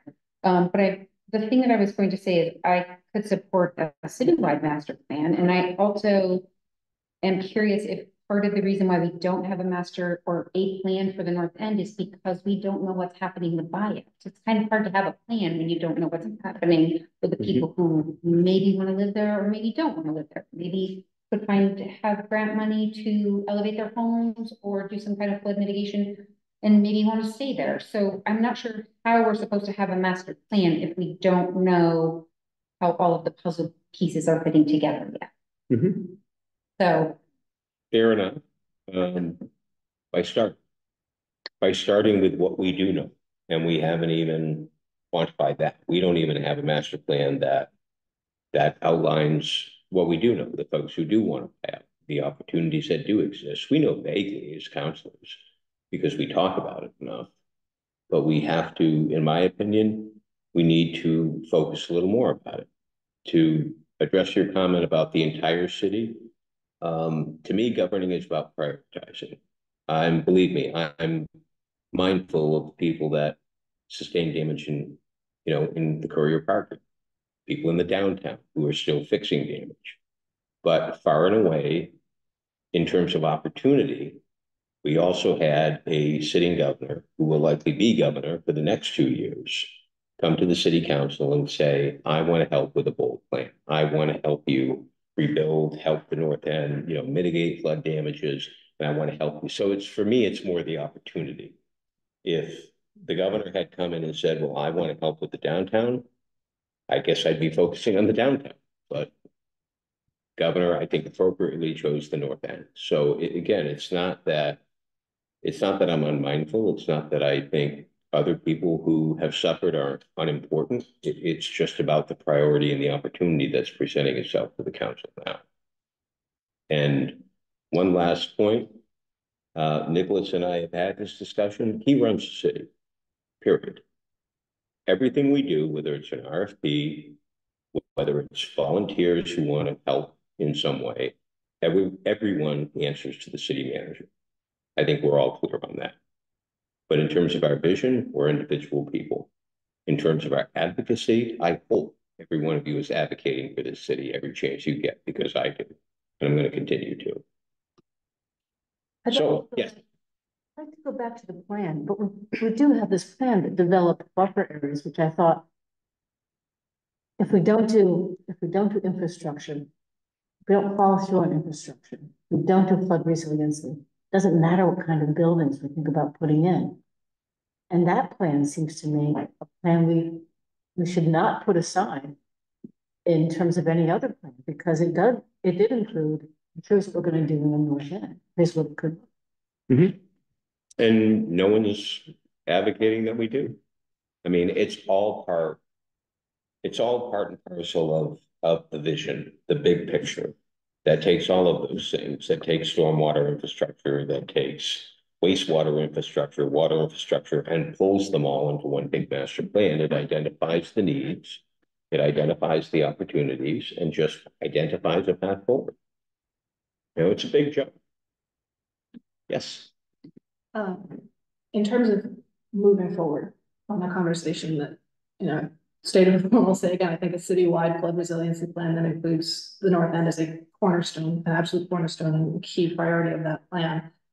I would be interested in a council conversation around, I described it earlier as inputs for someone like a Black River Design to develop a couple of variations on. So as I said before, I went over a number of the reports and a number of the previous community conversations that generated ideas. That was helpful. Other things like that. And some of the quick list things are already part of the things the manager mentioned earlier tonight as candidates for Vermont emergency management funding. Some of them haven't come up yet, but could be potentially things on that. So if we came together on a a list of things that we could give someone, you know, start to pursue these out. Just like a couple of quick things off that list, clear and timely emergency communications, removing the railroad trestle, identifying and as appropriate, removing dams, upgrading the auditorium as the regional emergency shelter. Those are all the citywide things, but those also all really benefit the north end in the larger sense. And then there's also a whole separate list for the north end, making sure we're looking at both sides of Main Street, because Campini Square was completely overlooked in previous modeling, making sure there's river buffer green space, ensuring that there are walkable connections to the downtown came out as a strong priority from the canvassing and things like that. So if we as a council were to develop the components and then made that into a sort of more organized outline list that could then either as a council or go to an outside organization to actually put it together into it. Yeah. Yes, Paul. So, anything else? Yes. One tiny additional piece on that. So what do you see then as next steps toward that then? You suggested advocating at the administrative level to get some funds to create a master plan for the north end. For the city. Correct. That's what I'll be doing first thing tomorrow.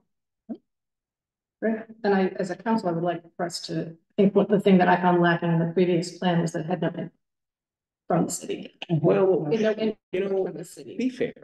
I mean, you always have to start somewhere. I guarantee you the first plan that we present to people and say, could you please react to this, will not be the last plan. And that's exactly what the government presented.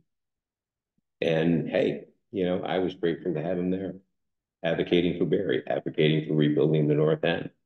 You know, so we'll get through this. I mean, like I said, no one gets everything they want. And that's not going to happen here. There's probably will be some people who look at whatever plan we come up with and look at it horrified. Can't please everyone. So I guess I just, do you see as next steps that council could identify pieces of input to go into that? Well, absolutely. I mean, that's why we had the neighborhood meetings. Yeah. But we concluded those how many months ago? Yeah. So are you advocating then for simply turning those reports over, or are you advocating for, I guess what I'm saying is I see a role for council in distilling those reports and identifying there's still quite a lot of ideas within those reports. I see a role for council in distilling those reports further to offer in public conversation a list of priorities that could then be turned into the plan. Well, I think that's exactly how you develop a master plan. And, you know, as I'm sure we'll have conversations, hopefully we'll be fortunate enough to score someone and score the funds to pay for that plan. I'm sure the first time it's presented, we're going to look at that person and say, well, that's not what we meant at all. You know, you misunderstood what we were trying to convey. I mean, it's making sausage. It's not always pretty, but people will have, and the council, it's not, you know, it will be our city's master plan, and we speak for the city. So certainly the council's going to have input. Certainly our citizens are going to have input, but in my opinion, it's just time to go. So is there a future agenda item at which we might discuss some of those key points? We can do that next week. Yes. My question to you folks is, what do you envision as a master plan when we already have a municipal plan? And we already have a Main Street to Summer Street master plan. Is it more along the lines of another master plan in addition to the overall municipal plan? I'm just trying to follow everybody's threads and trying to figure out where it is that you want to land. I don't feel we need another master plan. I feel we have a ton of plans in the city already. Could you say that again, please? I don't think plans are necessary enough to get projects advanced. I feel like we do have municipal master plan, we have Mhm. a bunch of things we've already created and of priorities, and I think Councilor Guston's idea is great, is to pull out more of that information to make sure it's in there, but I think we need another master plan. Well, I think you're taking the term master plan too literally. Let's call it a vision. And that's what it is. I mean, the master plan that the city completed never contemplated the flood that occurred last summer. Never contemplated how many homes in the north end that aren't inhabitable. How many homes in the north, that was never contemplated in our master plan. So I'm not going to hold our master plan up like the Holy Grail. It went out the window last summer. We need a new plan. Yes. Getting back to Janet's point of trying to listen to the threads of all of this. And I'm going to sound confused, so please bear with me. Okay. I think that as I'm hearing things, everybody has a stake of what they want to see for all of this.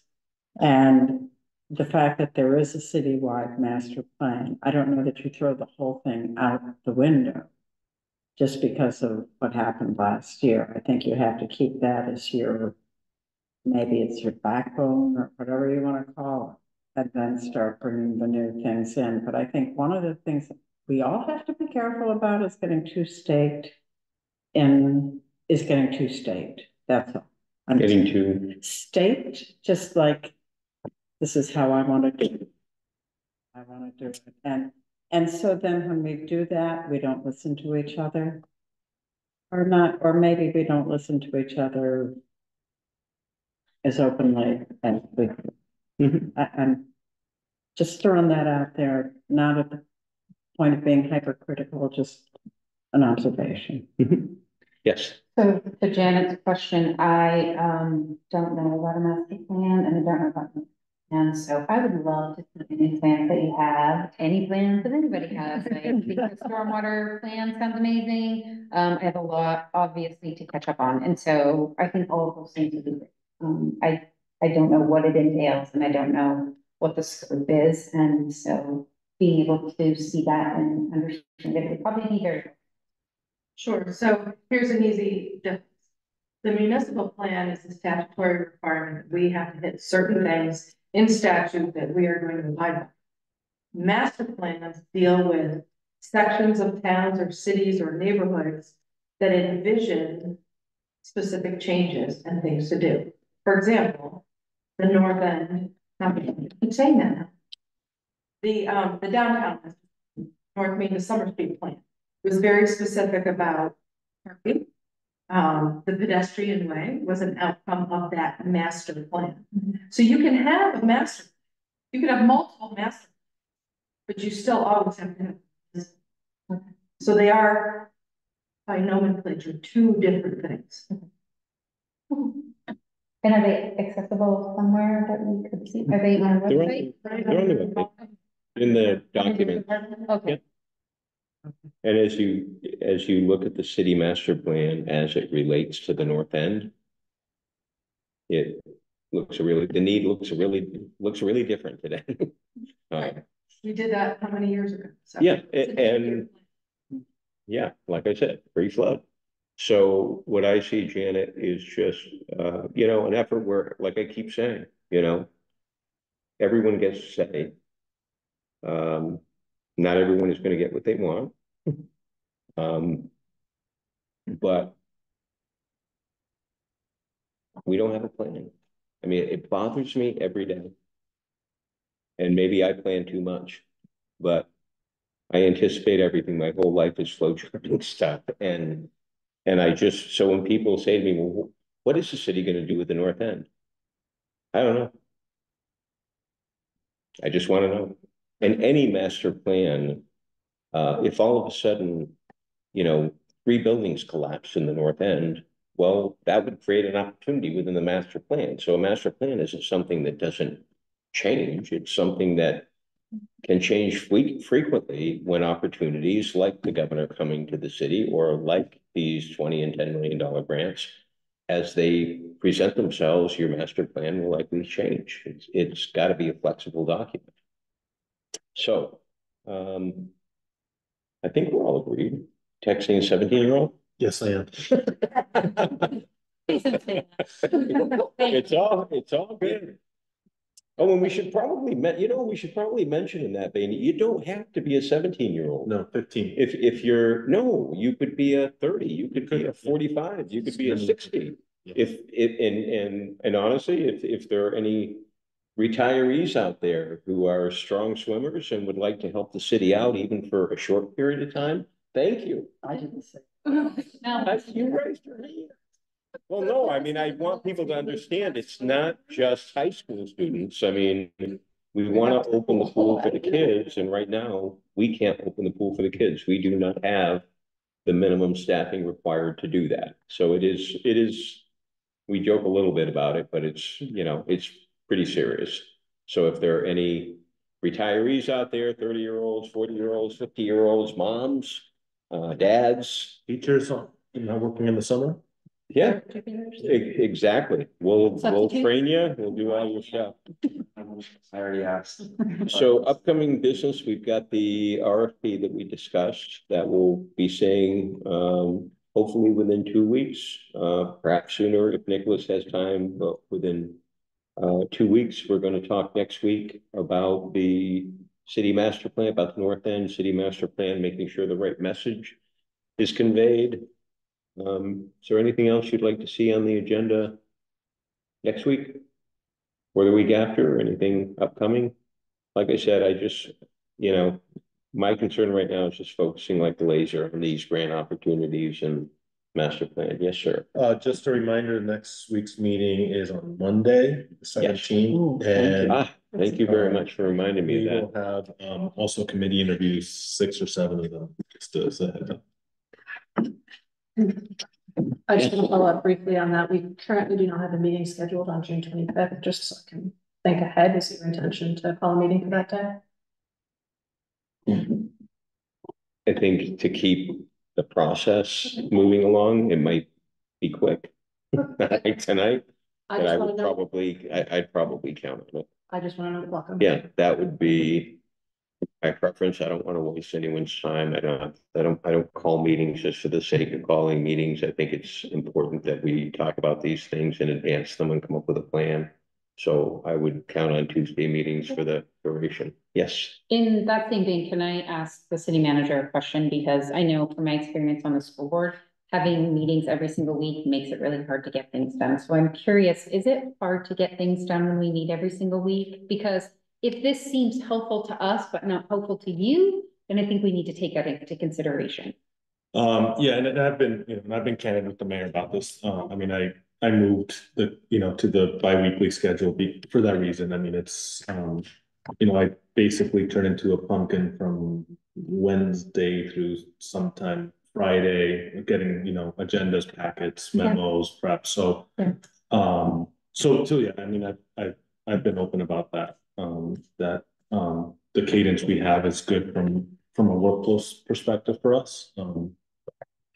Yeah, and to piggyback on that, I appreciate that everything came by email this time, with the exception of the presentation from, but it would be ideal if it could come sooner and if it would be included in the packet, because we got grant information and other information, and it should all be in the packet, and ideally on Friday afternoon, so that people who are working can spend the weekend reviewing the packet and be ready for a Monday meeting or Tuesday meeting. And I realized that puts more stress on the system, because then it has to happen by Friday and it's Tuesday.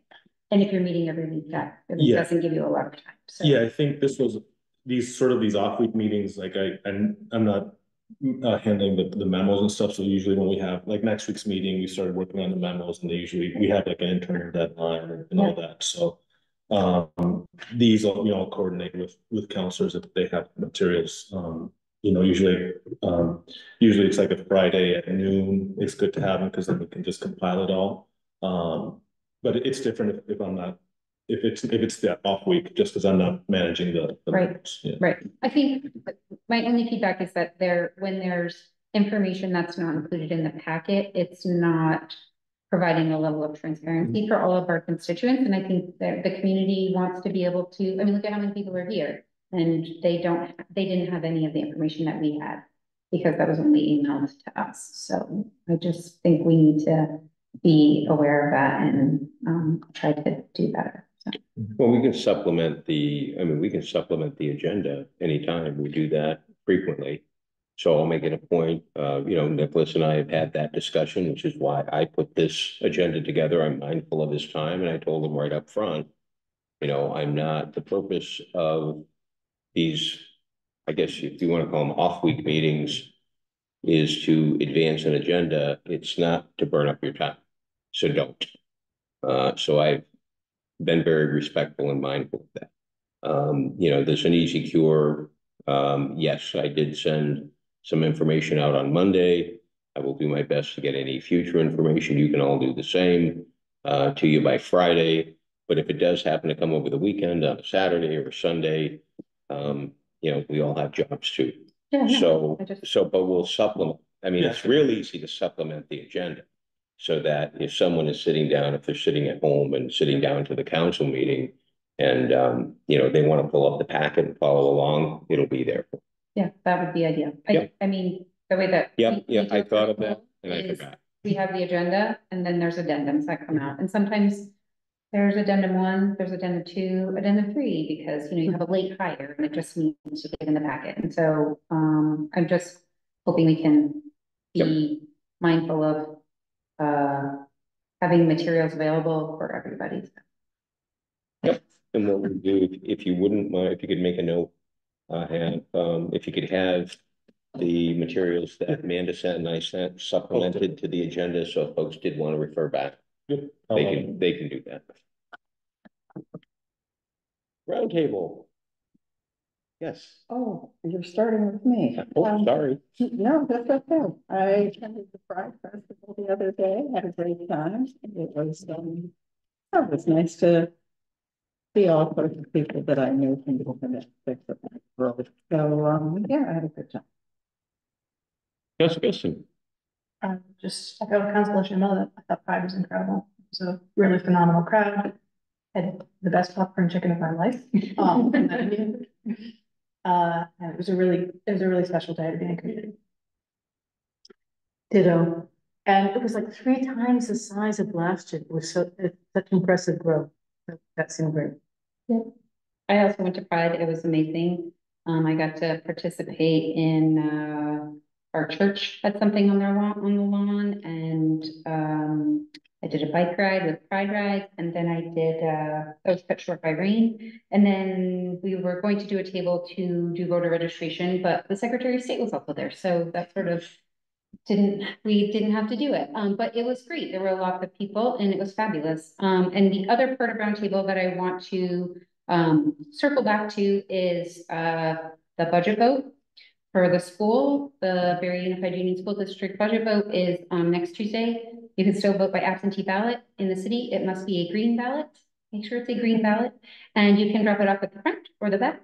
And you do not have to send it by mail. And I'm hoping that we get a lot of good people turning out to vote because it's important for our kids. Thank you. Councilor. I'm going to echo the same sentiment that many have offered tonight with the school budget. Very important budget vote on next Tuesday. Just encourage people to get out and cast the ballots. We need to support our education. We need to support our students and staff, teachers, so that we can continue to grow our community. Oh, thank you. Motion. School budget. It's gotten pretty petty out there. It's gotten unproductive. As I hope we demonstrated tonight, we have so much work to do and so many people depending on us to get it right. And we have about 60 days to get a lot of it done. So I'm hopeful that people just pass the budget, put it behind us, put it in our rearview mirror. We have a lot of work to do. And we're fooling around with silly stuff and not getting the stuff done that we should get done. With that, I will entertain that motion to adjourn. Thank you. In a second. You were waiting for that. All those in favor of the motion as presented, please signify by saying aye. Aye. And those opposed? Thank you very much. Good night, everyone. Thanks, Thank you. Nicholas. Good night.